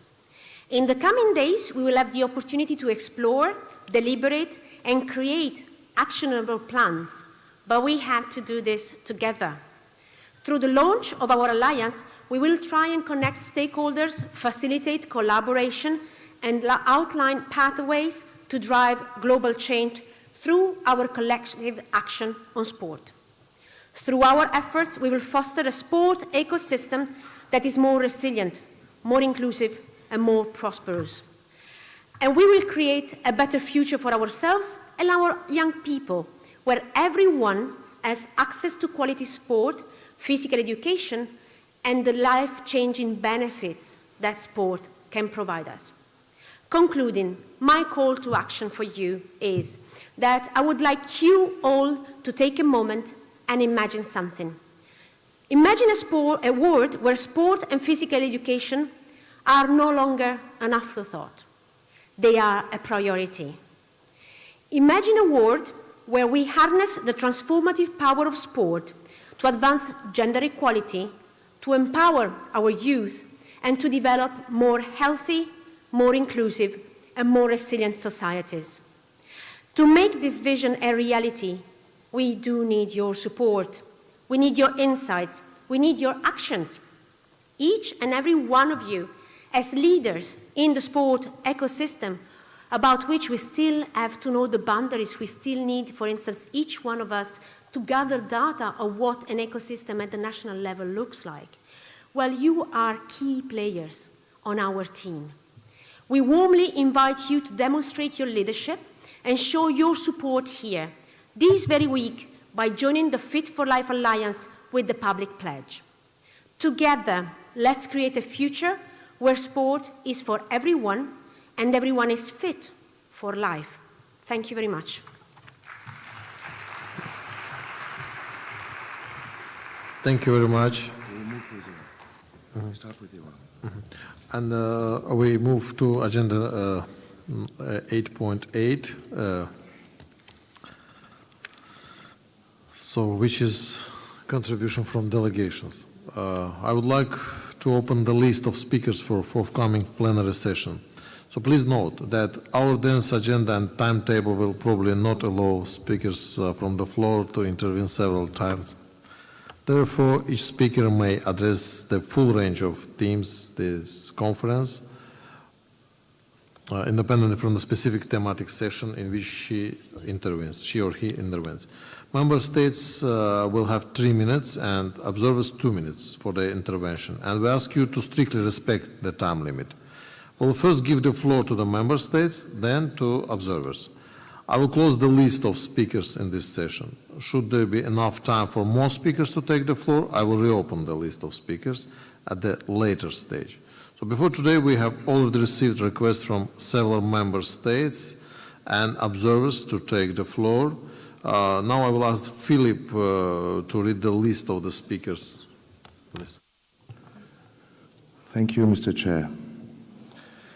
We have Iran, Brunei Dar es Salaam, Ecuador, Turkey, the Russian Federation, Andorra, Gabon, Venezuela, Latvia, Brazil, China, Oman, Slovenia, Azerbaijan, Jamaica, Belarus, Namibia, Croatia, Estonia, Iraq, Japan, Slovakia, Morocco, Rwanda, Qatar, and Zimbabwe.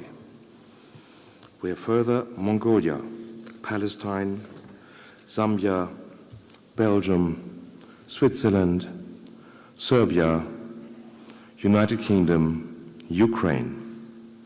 For the observers, we have ASES, the European Parliament, the International Fair Play Committee, the Japanese International Cooperation Agency, JICA, and WOMAO, the UNESCO Category 2 Center. Okay. Now, may I ask which other member states wish to take the floor? If I don't see you, please then push the mic and speak. Okay, I see first this. I don't see any. Poland. Okay, great. Wow, I don't see you. Please. Mexico. Mexico. Great, gracias. You? Mozambique. Mozambique, merci. Mozambique, Mexico. Who else? Côte d'Ivoire. Côte d'Ivoire. D'accord.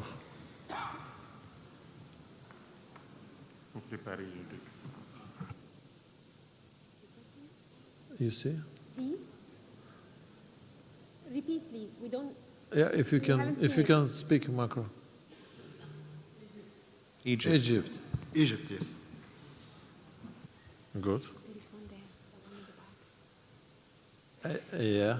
Who is on the back? In the back, they were lifting, but there are the two gentlemen. Yeah. I don't Could you? Do you have micro? There were two gentlemen there lifting. Yeah. Yeah, but. Tell them that if we don't, Any if other we member don't see their states? names, we cannot include it in the list. Yep. Do you have micro? Because you're waving and we don't see the name. Okay. Is there any other member state? Please speak out loud. Yeah. Okay, may I now ask my colleagues from the Secretariat to read the list of the member states who wish to take the floor. Yes, we have Poland, Mexico, Mozambique, Cote d'Ivoire, and Egypt. Is there any member state that wish to take the floor and that is not yet included in the list of speakers? No. No, seems there's not the case. So what we do now? We now close the list of speakers representing member states, and I ask which observers wish to take the floor. I see one. Please, mic and speak. Please push. South Africa. South Africa. You?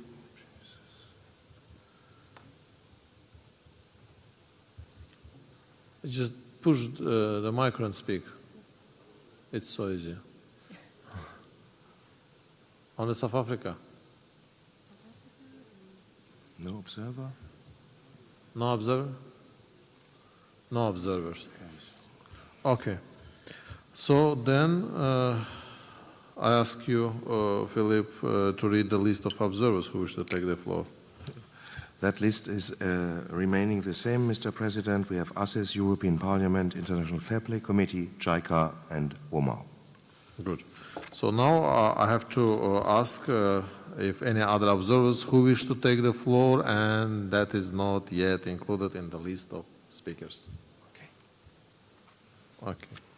So we close the list of speakers representing observers. Should I say it now?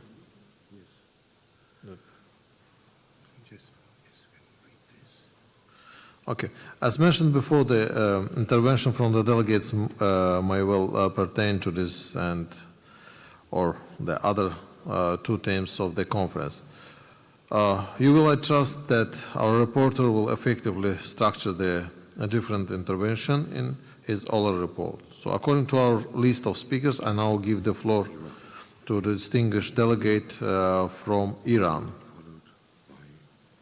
Excellency, ask for the floor. Ask for the floor.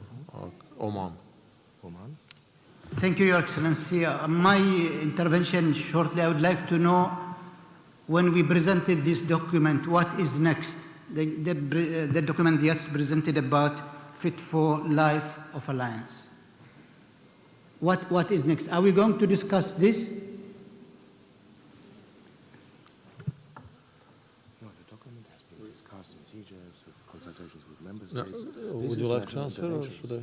Yeah, tell, please. So actually, the Fit for Life document has been already discussed in the context, for instance, of CJEPs and all the other meetings that have preceded this conference. So this was actually a report about where we stand, an overall view of all the actions that have been undertaken under the hat of Fit for Life, for then discussing further, from getting your perspectives, and get to the pledge session in relation to the different axes. I need to intervene, thank you. Your Excellency, during CJIPS, we have reservation in this document. The content is, we have no reservation about the content, but we have reservation for the last page, page 14. My country would like to reserve its name there from this document. Yeah, this is the job of the drafting group, so you can ask them to do that, or you can join. I'm asking you, you are the chair, Your Excellency, so I would like to minute this. Thank you. Welcome to the drafting group. So, Oman, can we add? Yes, yeah. Drafting group. Thank you. Great. So, my colleague from Iran, please, floor is yours.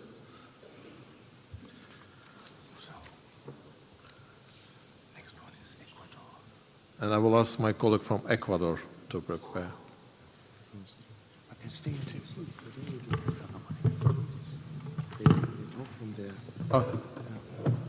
Okay, just for information for the future speakers, you can speak from your place, okay? You can just push the button. سلام علیکم. بسم الله الرحمن الرحیم. جناب رئیس، وزرای محترم و همکاران عزیز، خانم ها و آقایان، شرکت کننده در 7مین گرد همایی مینپس در باکو، آذربایجان. امروز با خرسندی در 7مین کنفرانس بین المللی وزرا و مقامات مسئول تربیت بدنی و ورزش دور هم جمع شده ایم. این رویداد ممتاز نمایندگی از کشورهای عضو یونسکو را به همراه داشته و نشان می‌دهد که همه ما در ترویج تربیت بدنی و ورزش در سطح جهان تمرکز و علاقمندی داریم. به خوبی می‌دانیم که تأثیر ورزش فراتر از بهره‌مندی فردی است. امروز ما تأکید می‌کنیم که ورزش قدرت تحول بخشی دارد و از طریق ورزش می‌توان به گستره زیاد و با چالش‌های اجتماعی، اقتصادی و سیاسی روبرو شد. نظریه‌ها و تجارب تاریخی نشان داده‌اند که ورزش ابزاری قوی برای مبارزه با خشونت، ترویج صلح و مدیریت تنش‌ها و اختلافات است.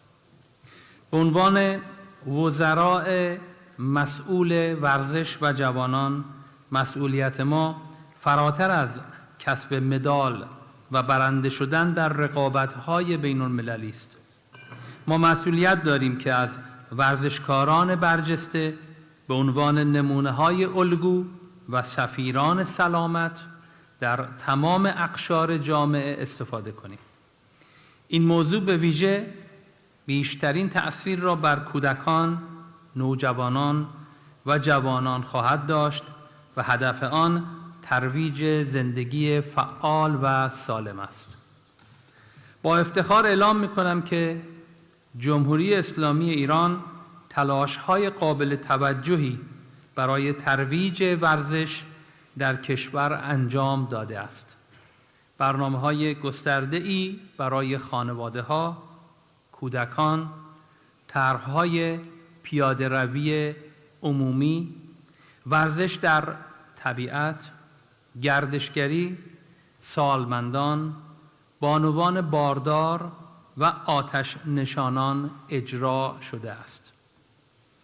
این برنامه‌ها به طور جدی در سراسر کشور پیاده سازی شده اند و تأثیرات مثبتی روی کیفیت زندگی مردم داشته‌اند. همچنین ما پارک‌های ورزشی مخصوص زنان تشکیل داده ایم و با شهرداری‌ها همکاری می‌کنیم تا ترویج فعالیت‌های ورزشی در جوامع را تسهیل کنیم. همچنین حمایت ما از سازمان‌های غیر دولتی و همکاری با جنبش‌های داوطلبانه نشان از تعهد ما به ترویج فعالیت‌های ورزشی در تمام اقشار جامعه دارد. علاوه بر این، ما بر احیا و گسترش ورزش‌های بومی و محلی تأکید داریم تا همچنان ارزش‌های فرهنگی را حفظ کرده و در زندگی خود فعالیت‌های جسمانی را ترویج دهیم. تمرکز ما بر ورزش زنان و توانمندسازی دختران و زنان بی‌بدیل است. وزارت ورزش و جوانان جمهوری اسلامی ایران یک بخش تخصصی را جهت تدوین و اجرای سیاست‌ها و برنامه‌های استراتژیک جهت ترویج ورزش زنان تشکیل داده است. با همکاری نزدیک با سازمان‌های غیر دولتی و جنبش‌های داوطلبانه اطمینان حاصل می‌کنیم که توسعه ورزش زنان به طور کامل مورد توجه قرار بگیرد. علاوه بر این، ما در تمامی فدراسیون‌های ورزشی ایرانی حضور زنان به عنوان نایب رئیس را ترویج کرده و شراکت‌های معناداری را تسهیل می‌کنیم تا رشد ورزش زنان را تسریع کنیم. جمهوری اسلامی ایران پیشنهادات زیر را به منظور ترویج و پیشرفت ورزش به کنفرانس هفتم ارائه می‌دهد. پیشنهاد اول: تدوین طرح‌های اجرایی بین‌المللی و ملی برای توسعه ورزش و نمایش موفق‌ترین مدل‌ها به عنوان الگوهای برتر در جهان. پیشنهاد دوم: تعیین و تضمین حمایت مالی و لازم از سوی کشورهای پیشرفته‌تر به منظور اجرای طرح‌های بین‌المللی، ملی و گسترش و ارتقاء ورزش در کشورهای ضعیفتر.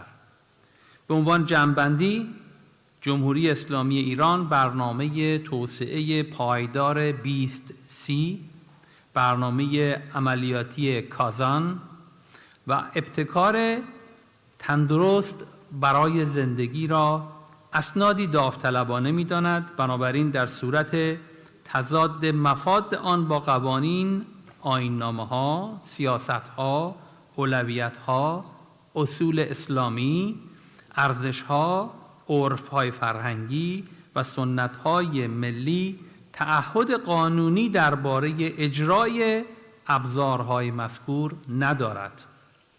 علاوه بر این، در صورت تضاد مفاد اسناد یاد شده با مقررات و قوانین ملی جمهوری اسلامی ایران، اجرای قوانین و مقررات ملی در اولویت خواهد بود.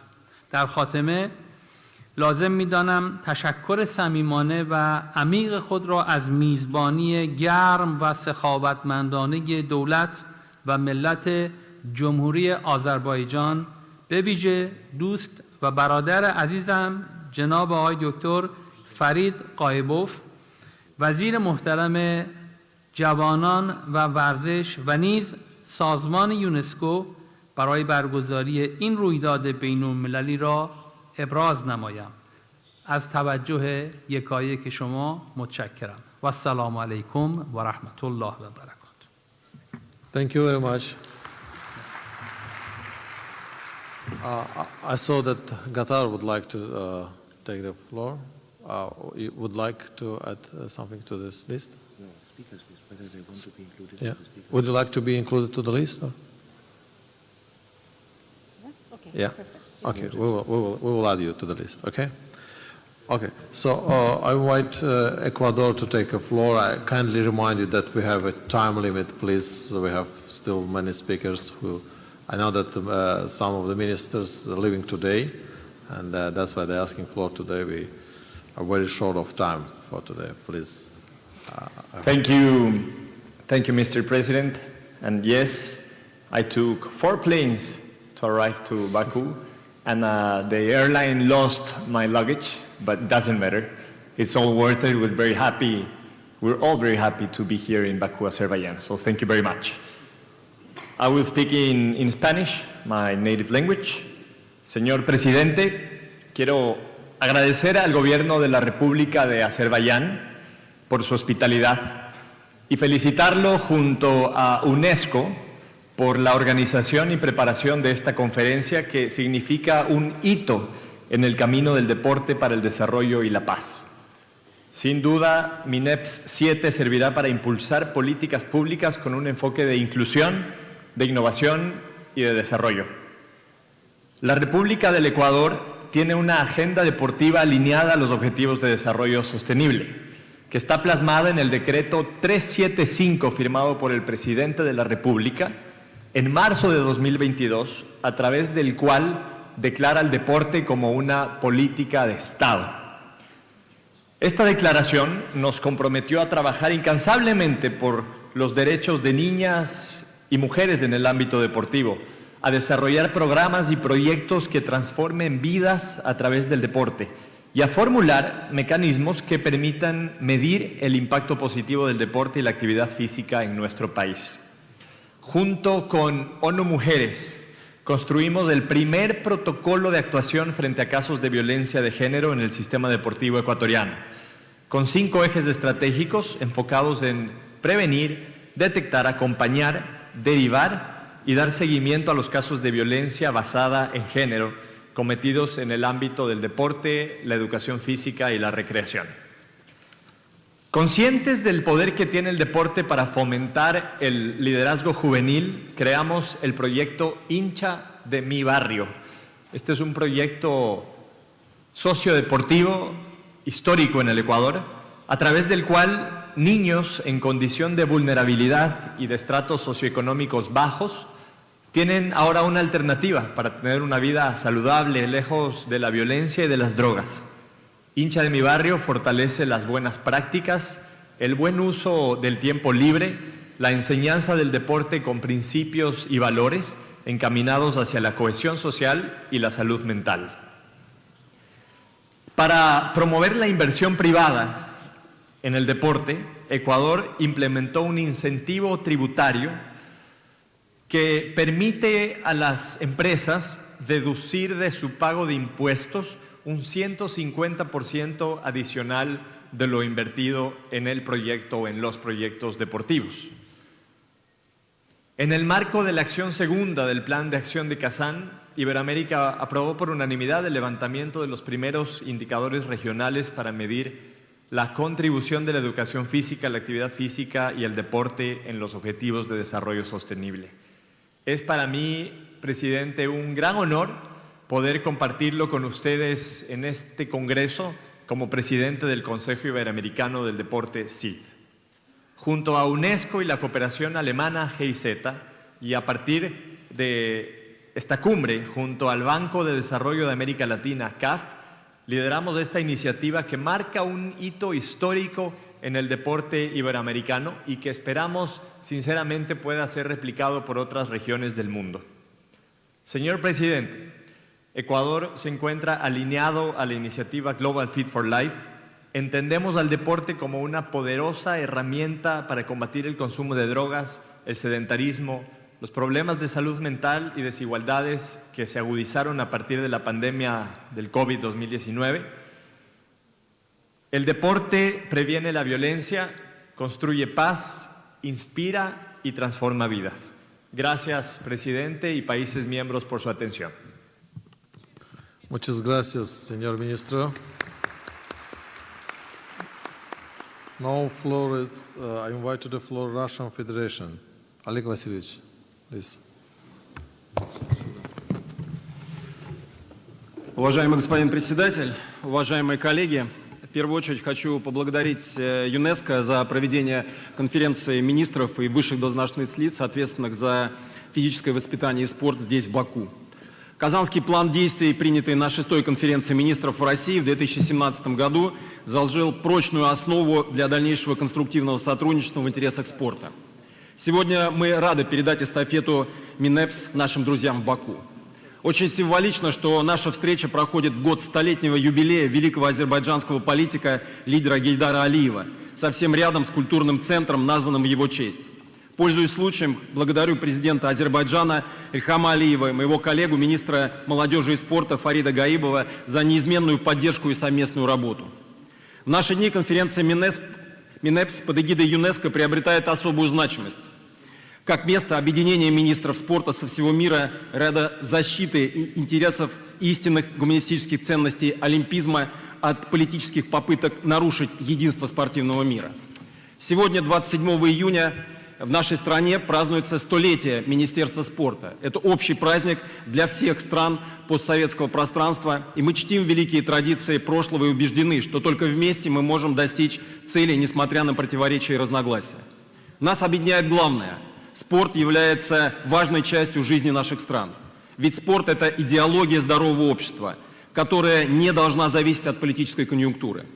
Сейчас мы столкнулись с самым серьезным вызовом – отказ от принципов равенства на спортивной арене и сегрегации атлетов из-за национальности и паспорта. В нынешних условиях на нас, министрах спорта, лежит особая ответственность – сделать все для того, чтобы спорт оставался важным элементом объединения людей и стран, а не ареной для политических игр. Многие коллеги сегодня говорили о силе спорта. Мы должны сделать так, чтобы эта сила была направлена на созидание, а не на разрушение. Как врачи, которые во всем мире верны клятве Гиппократа и оказывают помощь пациентам независимо от их вероисповедания, национальности, политических взглядов, так и мы, министры, в своей работе должны следовать принципам гуманизма Пьера де Кумертена и уважать права человека, которые задекларированы в Организации Объединенных Наций.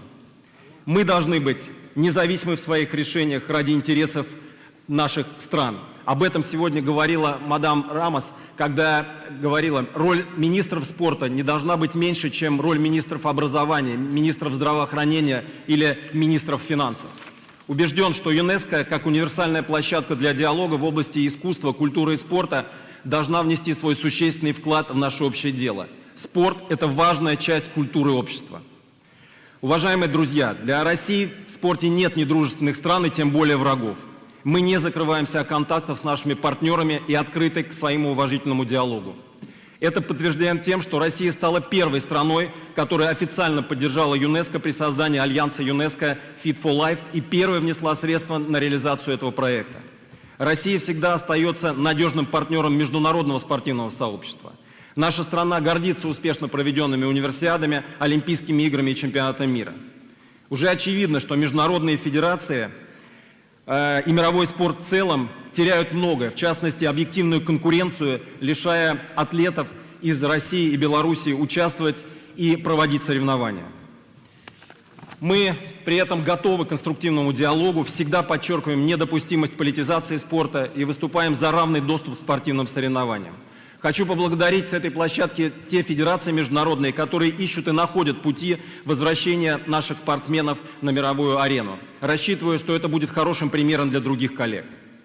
Мы продолжаем укреплять свой спортивный суверенитет через проведение соревнований в открытых форматах. Буквально в августе состоится международный университетский фестиваль в городе Екатеринбург, где примут участие университеты более 30 стран. Мы первыми заявили о проведении такого глобального проекта, как «Игры будущего», как комбинация динамичных спортивных дисциплин с самыми популярными видеоиграми и устройствами. Первые «Игры будущего» пройдут в следующем году в Казани в феврале. Уже 160 клубных команд из 27 стран мира приняли участие в тестовых мероприятиях. Особое значение мы придаем повестке в международных государственных объединениях, таких как Содружество независимых государств, Шанхайская организация сотрудничества и страны БРИКС. В июне 2024 года в Казани пройдут игры БРИКС. Решение об этом принято буквально неделю назад в Дурбане на встрече министров. Я хочу поблагодарить коллег из Бразилии, Южной Африки, Китая, Индии за поддержку этой инициативы. В сентябре 2024 года мы планируем проведение после Олимпийских игр в Париже дружественных игр в Москве. Хочу подчеркнуть, что ни одно из этих соревнований не является альтернативным Олимпийским играм, не направлено против политики Международного олимпийского комитета либо другой спортивной международной федерации и не нарушает международный спортивный календарь. Россия продолжит укреплять свой спортивный суверенитет через формирование дополнительных открытых форматов соревнований. Дорогие друзья, великий Нельсон Мандела однажды сказал: «Спорт может пробудить надежду там, где было только отчаяние». Сегодня, как никогда, мы должны быть рядом и поддерживать друг друга. В этих условиях на первый план выходит солидарность международного спортивного сообщества. Важно объединиться вокруг истинных идеалов спорта и быть вместе единой и сильной командой. Благодарю за внимание, желаю успеха конференции. Спасибо. Спасибо вам, уважаемый министр. I would like to remind that some of the ministers should leave. They have their flights, and remind that we have 3 minutes limit, which we put ourselves. And give the floor to the next Brunei Darussalam. I don't know if it's the minister or a member of delegation, but in any case, welcome.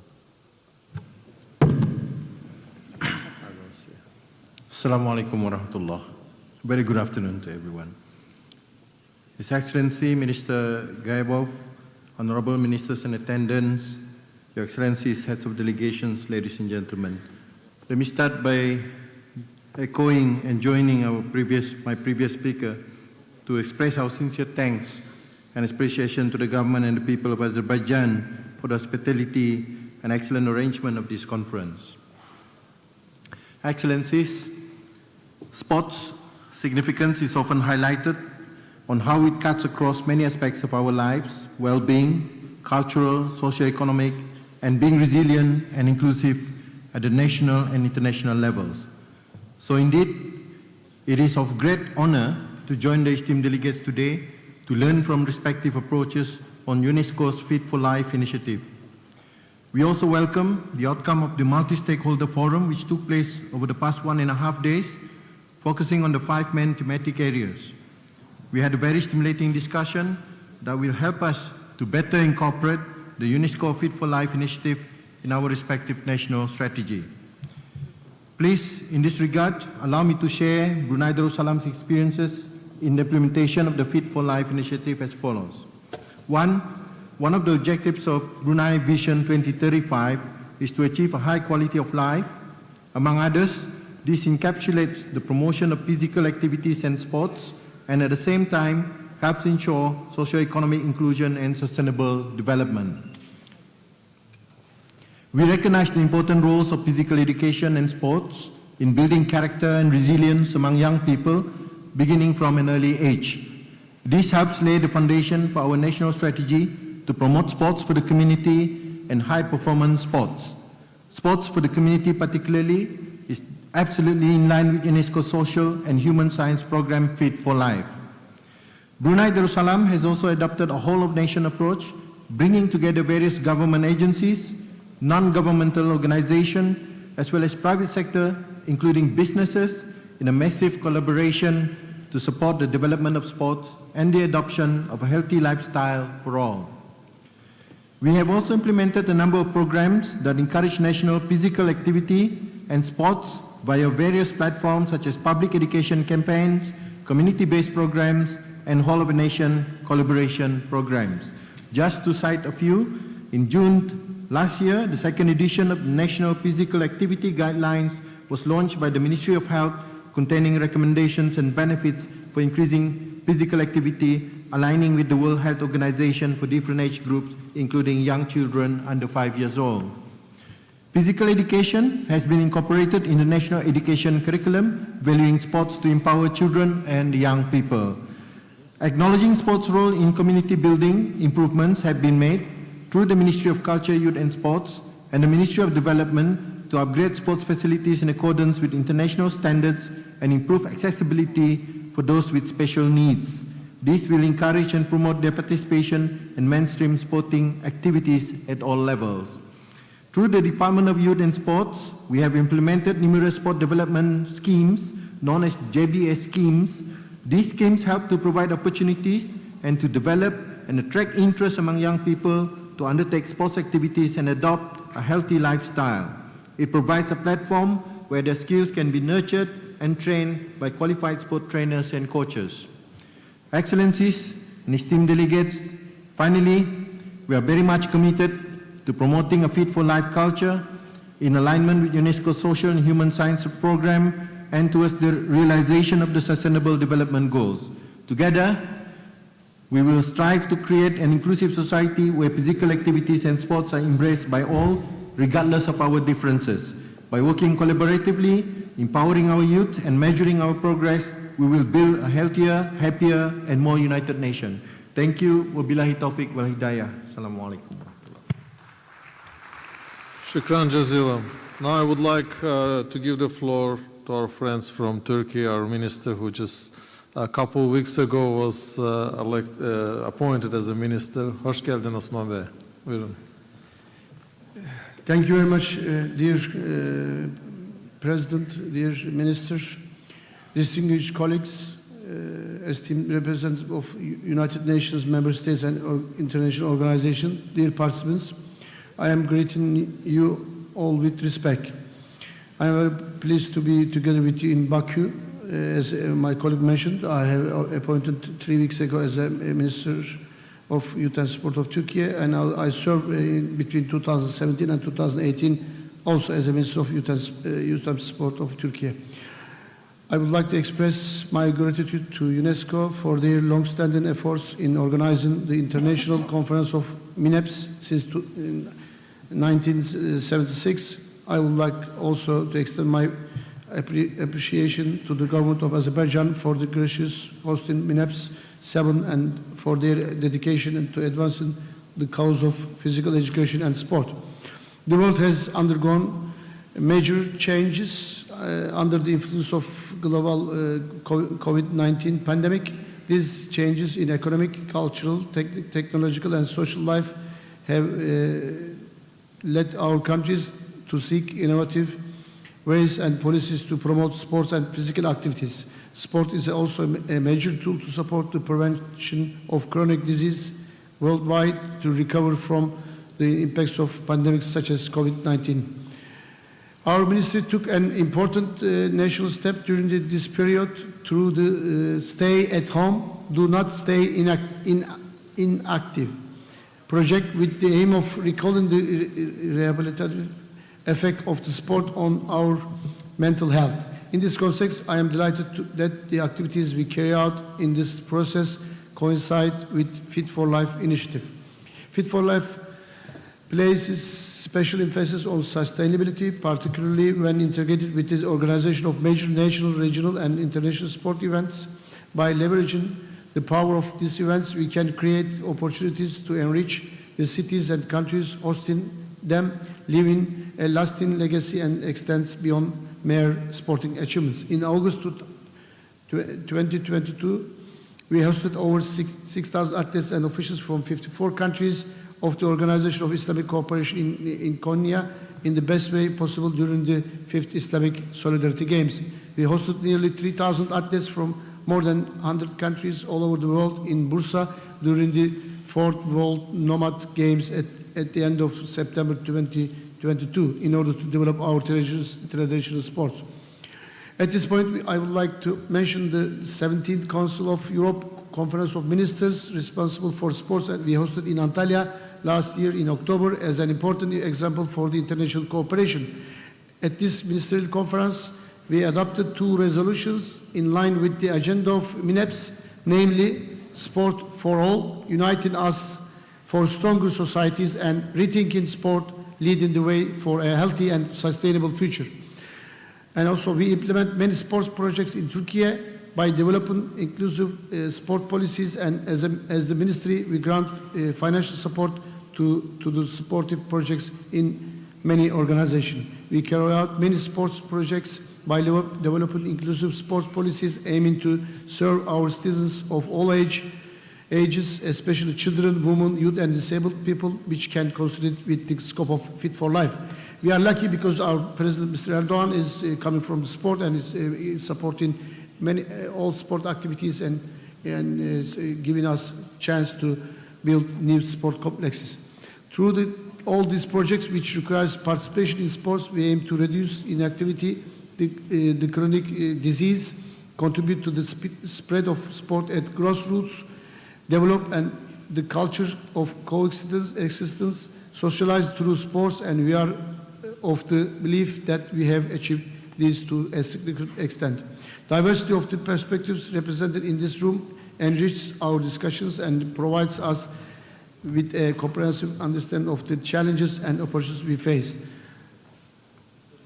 By promoting universal access by physical education and sports, regardless of age, gender, and ability, we can foster an environment of inclusivity and build stronger and healthier communities.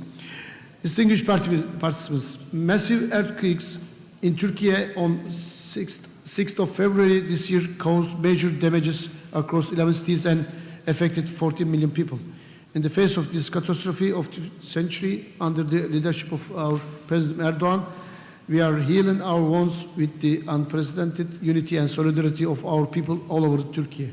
United Nations launched a funding call, flash appeal for Turkey earthquakes. From all over the world, many countries and organizations contributed greatly to ease our plight.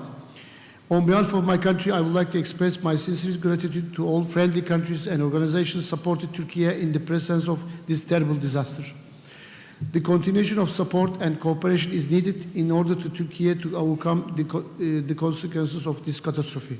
We look forward to your support in the realization of sport facilities and halls under the meaningful leadership of UNESCO in the earthquake region in order to contribute to the physical and mental normalization and social integration of many young people affected by earthquake. We believe power of sport. In conclusion, let us acknowledge the tremendous contribution of UNESCO and the organizing committee of MINEPS and the government of Azerbaijan in championing physical education and sport. Together, through the collective efforts of initiatives like MINEPS and Fit for Life, we can forge a brighter future where physical education and sports serve as a catalyst for social progress, peace and sustainability development. And for the Islamic countries, Eid Mubarak. Thank you very much.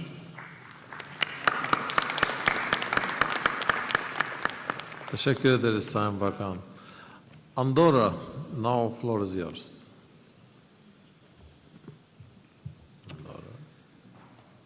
Madame la sous-directrice générale, apreciada Gabriela Ramos, Monsieur le ministre, Mesdames et Messieurs les ministres, Excellences. Permettez-moi tout d'abord, au nom du gouvernement d'Andorre, de remercier les autorités azerbaïdjanaises pour l'accueil chaleureux qu'elles nous ont réservé ici à Bakou, à l'occasion de la tenue de cette 7e conférence internationale de l'éducation physique et du sport. Le sport et l'activité physique jouent un rôle essentiel dans la promotion des valeurs qui nous réunissent aujourd'hui. Au-delà de ces bienfaits pour la santé physique et mentale et le bien-être en général, le sport véhicule également les valeurs fondamentales d'égalité, de solidarité, d'inclusion, de respect, de tolérance, mais aussi de protection de notre environnement. L'Andorre, en tant que pays de montagne où les espaces naturels sont majoritaires et propices à l'activité physique, offre un large éventail d'activités sportives. Inévitablement, le ski y a été déclaré sport national. Toutes les écoles du pays ont intégré un programme de ski scolaire obligatoire à l'école primaire et facultatif à l'école secondaire. En effet, l'Andorre compte plus de 8000 licences, dont 64% au moins ont 18 ans. Pour mon pays, il est essentiel d'assurer la pratique sportive des jeunes en leur fournissant les structures et les moyens nécessaires à l'instar de ceux des sportifs de haut niveau. C'est pour cette raison qu'a été créé, à travers d'un règlement qui découle de la loi du sport de 2018, une commission nationale de qualification des professions sportives, dont l'objectif est l'élaboration d'un cadre réglementaire régissant la formation des professions sportives. L'objectif est que les entraîneurs qui s'occupent du sport d'initiation soient correctement formés et préparés pour que les jeunes acquièrent les connaissances qui s'inscrivent dans les principes fondamentaux de son activité sportive et les valeurs nécessaires au savoir-vivre en société. Outre l'aspect compétitif du sport, le gouvernement andorran incite les fédérations qui demandent des subventions publiques à présenter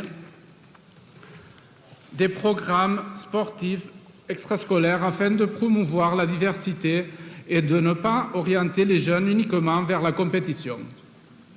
D'autre part, depuis le Secretariat d'État de la jeunesse et des sports, nous proposons également une course populaire que nous organisons chaque année avec le slogan « Bouge, moute en catalan » et à laquelle participent 3000 personnes environ, dont 35% des jeunes, qui a comme objectif de lutter contre la sédentarité et promouvoir les bienfaits du sport. Mais les bénéfices de la pratique sportive ne peuvent être limités à la jeunesse. Nous sommes plus que jamais convaincus de l'importance de l'inclusion de toutes et de tous dans le sport. Ainsi, le sport est un outil de promotion d'égalité de sexe et d'automatisation des femmes et des filles, comme on a vu ce matin.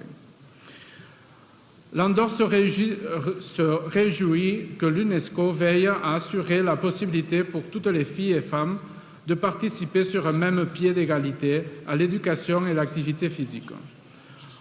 L'Andorre encourage donc la promotion du sport féminin à travers la récente publication du règlement de subvention sportive en valorisant spécialement les fédérations qui proposent des plans d'action pour éradiquer les préjugés liés au genre et promouvoir le sport féminin.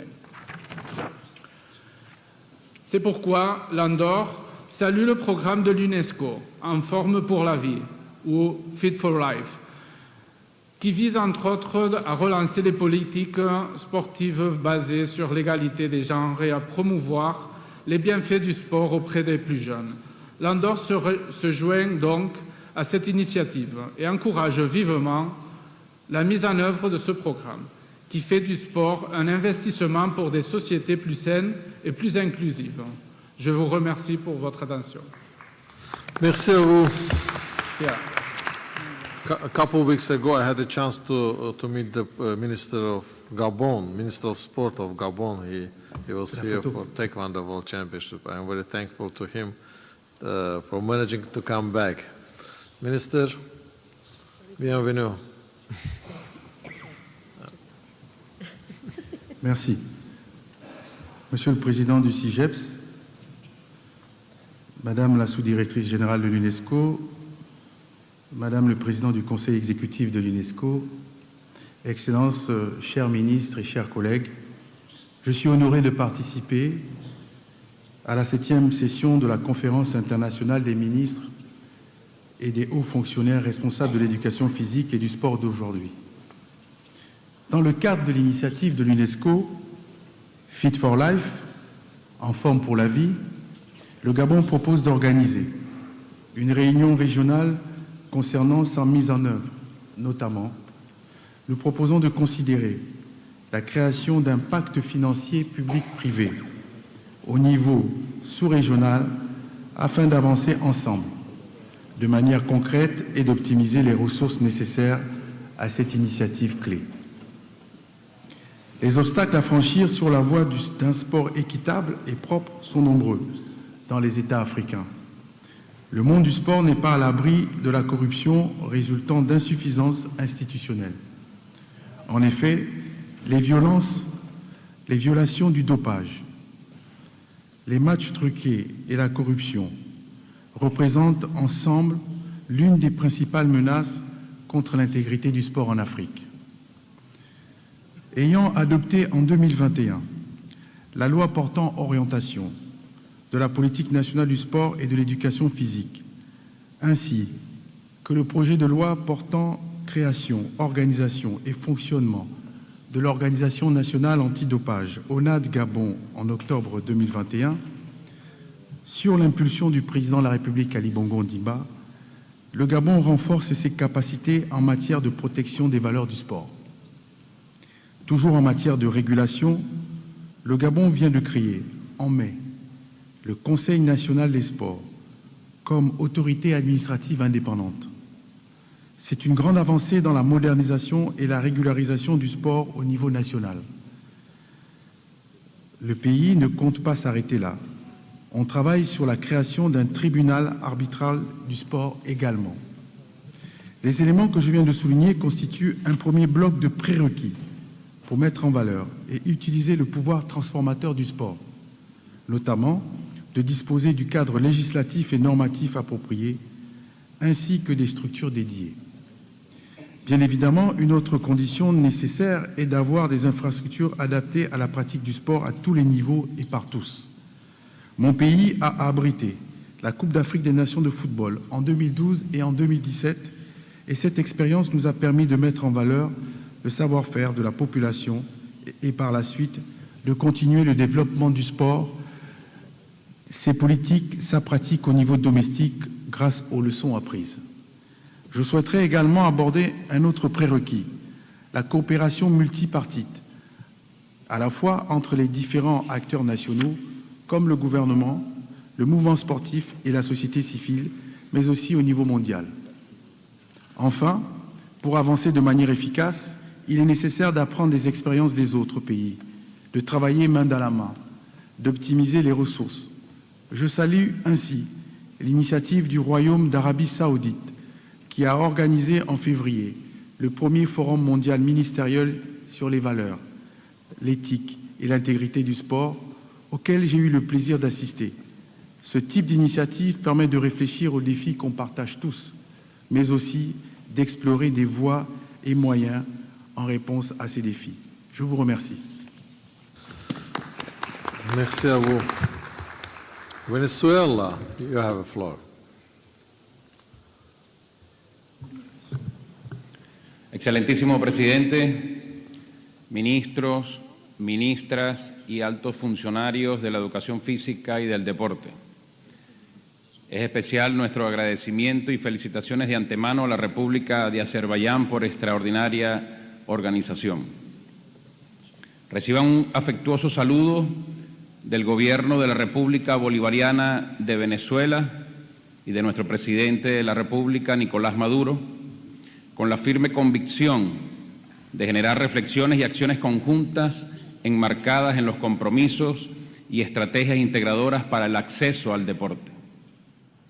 Valoramos este encuentro y la agenda de políticas públicas en deporte que adelanta la UNESCO, conectando a las instituciones y demás actores internacionales, identificando buenas prácticas para desarrollar herramientas de implementación de políticas en un cuadro mundial fortalecido, donde coincidimos que el deporte promueve sociedades inclusivas, pacíficas y resilientes.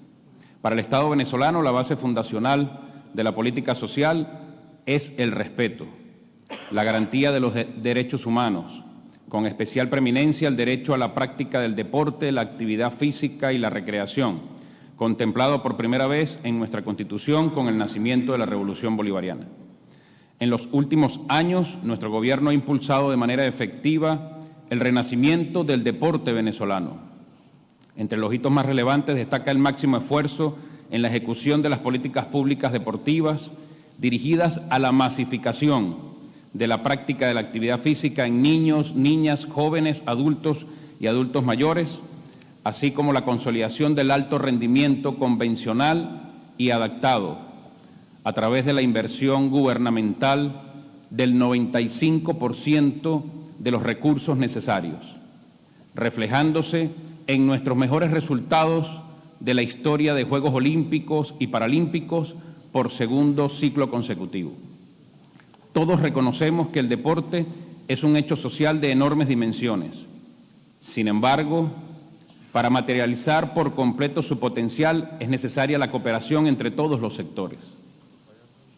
Es por ello que debemos hacer mención y reiterar la preocupación de cómo los esfuerzos de nuestro gobierno y aliados se han visto violentados por la puesta en práctica de un bloqueo económico, inhumano, sistemático e ilegal contra Venezuela en todos sus ámbitos, que viola toda norma del derecho internacional. En este sentido, es perentorio articular y potenciar recursos, posibilidades y esfuerzos en función de ampliar las garantías de su desarrollo. Reconocemos que la Agenda 2030 no solo reivindica el deporte como importante facilitador del desarrollo sostenible y la paz, sino que además orienta la aplicación y ejecución de políticas adaptadas a las demandas de nuestras sociedades. Venezuela brinda su apoyo desinteresado y comprometido en la gestión deportiva como instrumento para garantizar la inclusión, su función educativa y el fomento para la vida saludable. Asimismo, como reiterar en todos los espacios los valores deportivos encaminados a fortalecer la unidad y el carácter histórico del deporte como factor de unión entre los pueblos del mundo. En Venezuela asumimos el estar en forma para la vida. Muchísimas gracias. Muchas gracias. So we have last three speeches. First of them, Latvia.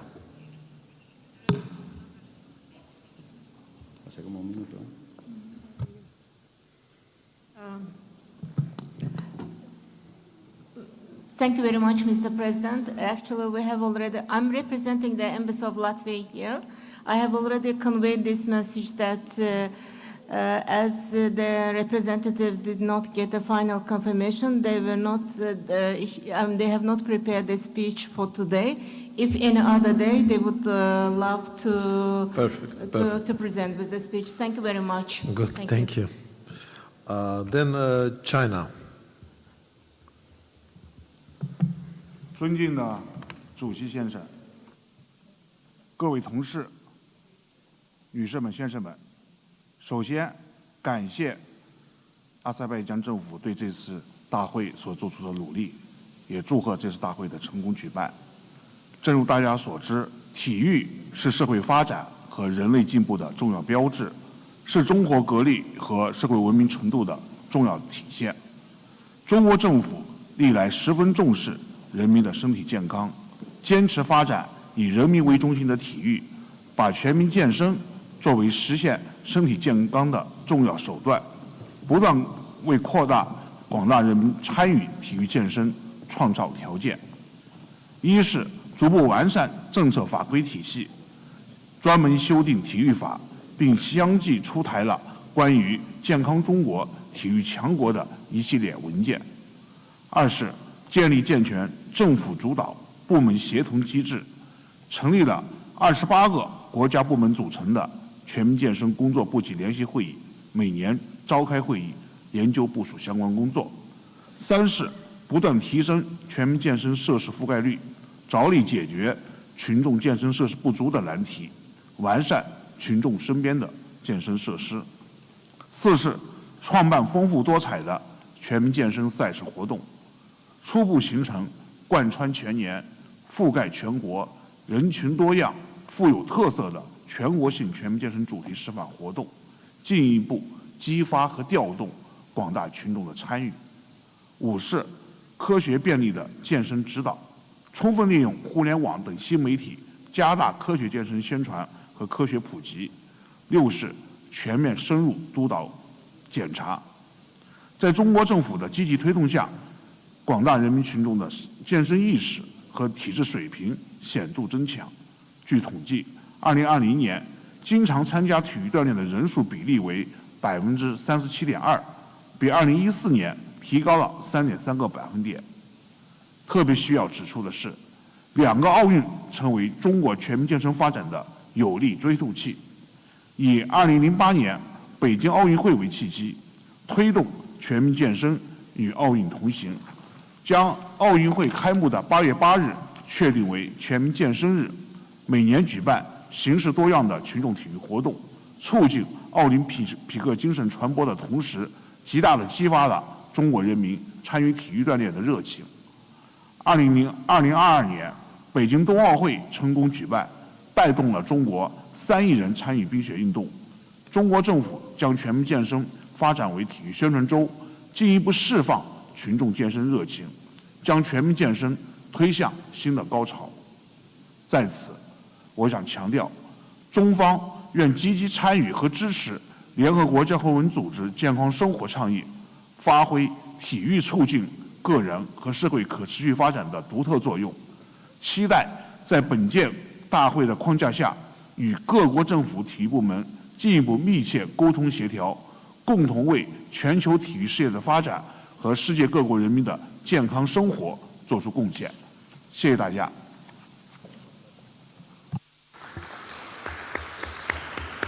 谢谢。Our last speaker for today is our colleagues from Qatar. Please.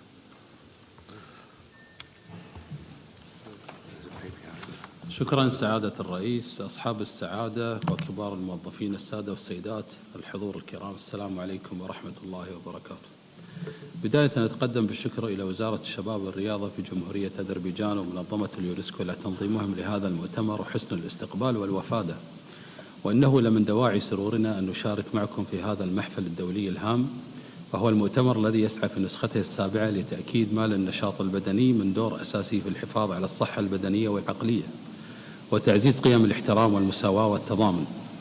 الحضور الكريم، تفخر دولة قطر بتبني سجل حافل في دعم ورعاية الرياضة والنشاط البدني، فقد أدركت البلاد ما للرياضة من دور متعاظم في تمكين التنمية المستدامة، فالتزمت بتنظيم النسخة الأكثر استدامة في تاريخ بطولة كأس العالم فيفا قطر 2022، حيث وظفت ممارسات الاستدامة وحماية البيئة خلال كافة مراحل مشاريع البنية التحتية اللازمة لتنظيم البطولة العالمية. وفي العقد الماضي شهد قطاع الرياضة في دولة قطر نموا متسارعا على نحو غير مسبوق في إطار الاستعدادات التي تمت لاستضافة كأس العالم فيفا قطر 2022 والاستضافة الألعاب الآسيوية 2030 وغيرها من البطولات العالمية.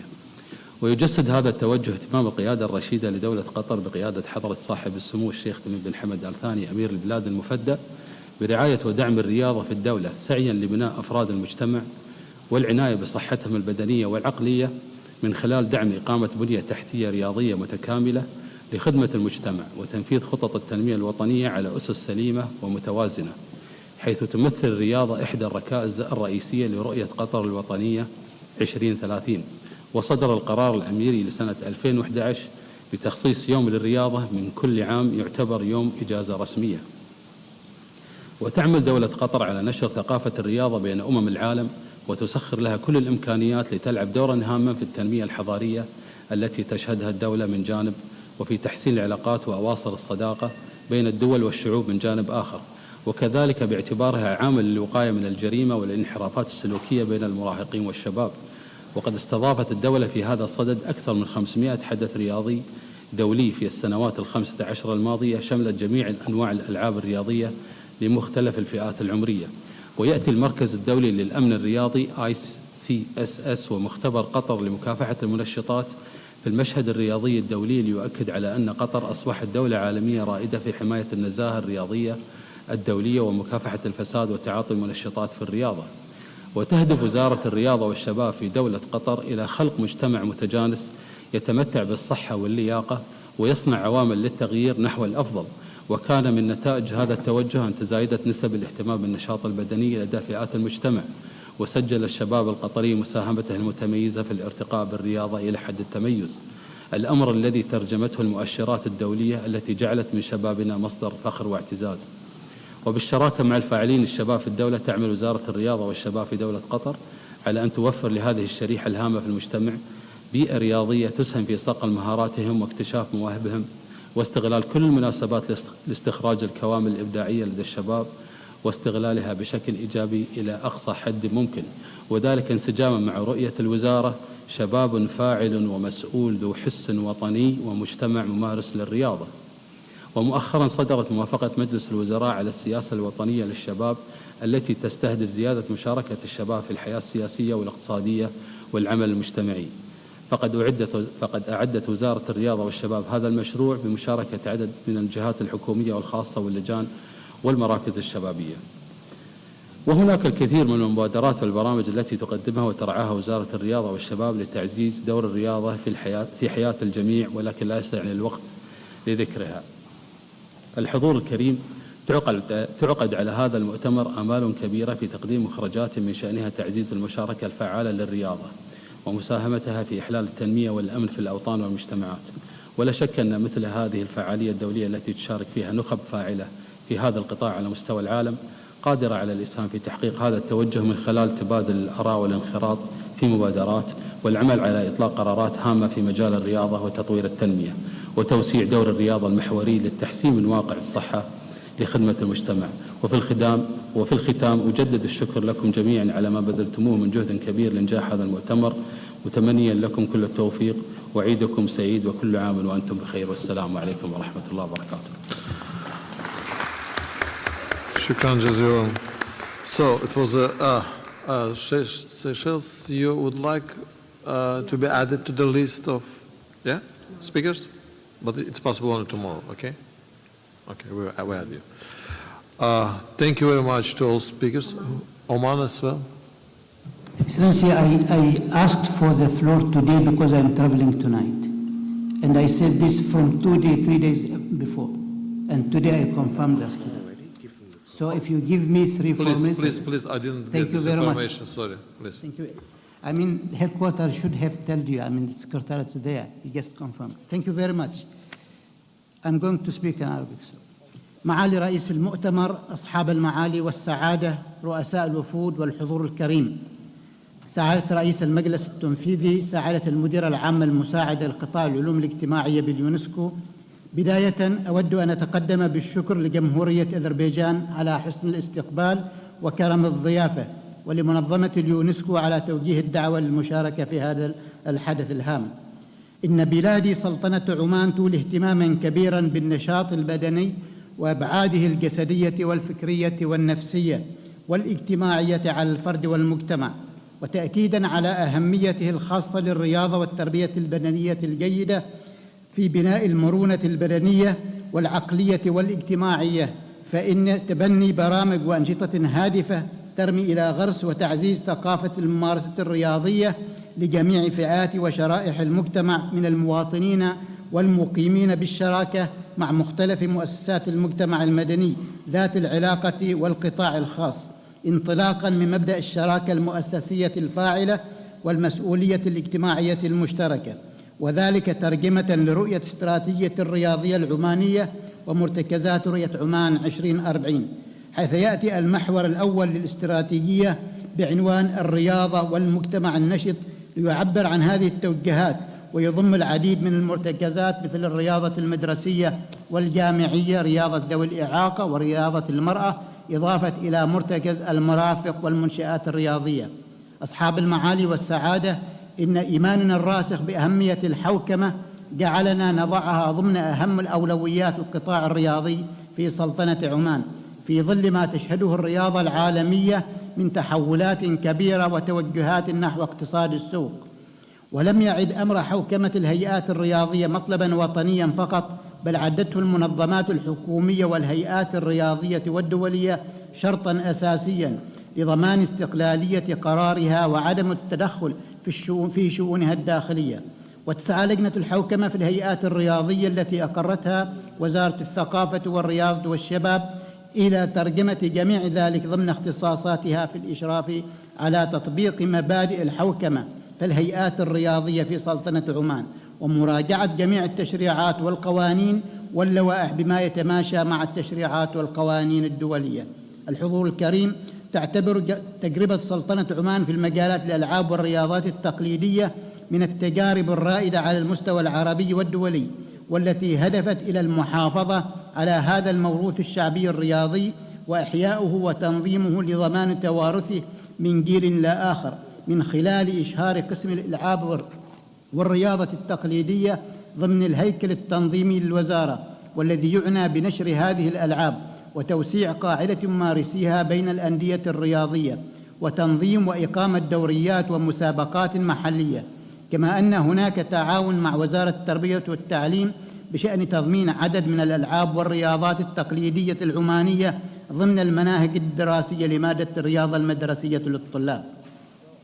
واعترافا بالاتفاقية الدولية لمكافحة المنشطات في الرياضة باعتبارها أداة معيارية فريدة من نوعها للحفاظ على أخلاقيات الرياضة وقيمها وسلامتها، فإن مكافحة المنشطات المحظورة في الرياضة يحظى باهتمام ودعم من الحكومة سلطنة عمان، وتعتبر من الدول المصادقة على جميع القوانين والأنظمة الدولية في مكافحة المنشطات، وذلك من خلال انضمام سلطنة عمان إلى الاتفاقيات الدولية لمكافحة المنشطات في مجال الرياضة الصادرة من منظمة اليونسكو. وتماشيا مع ما تضمنه الاتفاقيات الدولية، فقد تم إشهار لجنة مستقلة تعرف باسم اللجنة العمانية لمكافحة المنشطات، والتي تسعى إلى تحقيق الأهداف السامية من خلال الرياضة.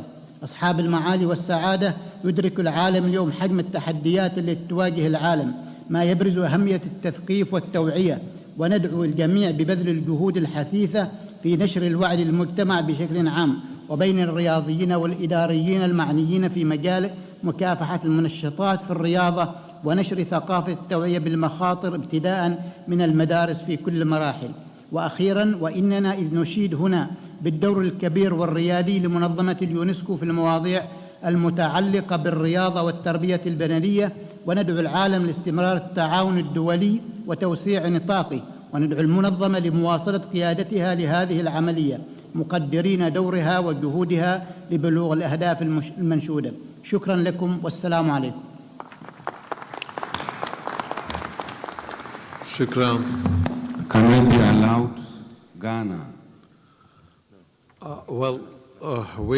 I'm very sorry. We can give you a floor tomorrow morning. Okay? Okay. Thank you very much for understanding, because we are really very late and we have to come to the end of the today's day. Thank you very much to all speakers and, of course, to all members of delegation for this wonderful cooperation. I would like to announce that right after we finish here, we go to the side event. We still have one side event, which is in the room number A1, right? A1. Impact investment in sport. Yeah, this is impact investment in sport. So then we go directly to the restaurant. Shuttle service is already available. Then for tomorrow, we come back tomorrow morning at 9:30, which is 9:30. But before that, we have a special side event, which is at 7 in the morning. Yeah, we have running sessions, so we invite all of you to try to wake up at this time and to run, to join and to show that we are a big family and we can do that together. And then we will continue this sport activities with the presentation of our friends from India, which will yoga session organized at 9 in the morning in this venue. Finally, I would like, you would like to add something? Yeah. Mr. Chair, just to remind the volunteers for the drafting group that the drafting group will meet in room A8 after the side event, so probably around 7:35. Yeah.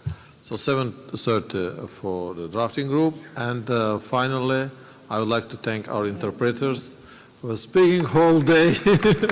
Thank you very much for your availability. Thank you. Well, we continue tomorrow. Okay, see you.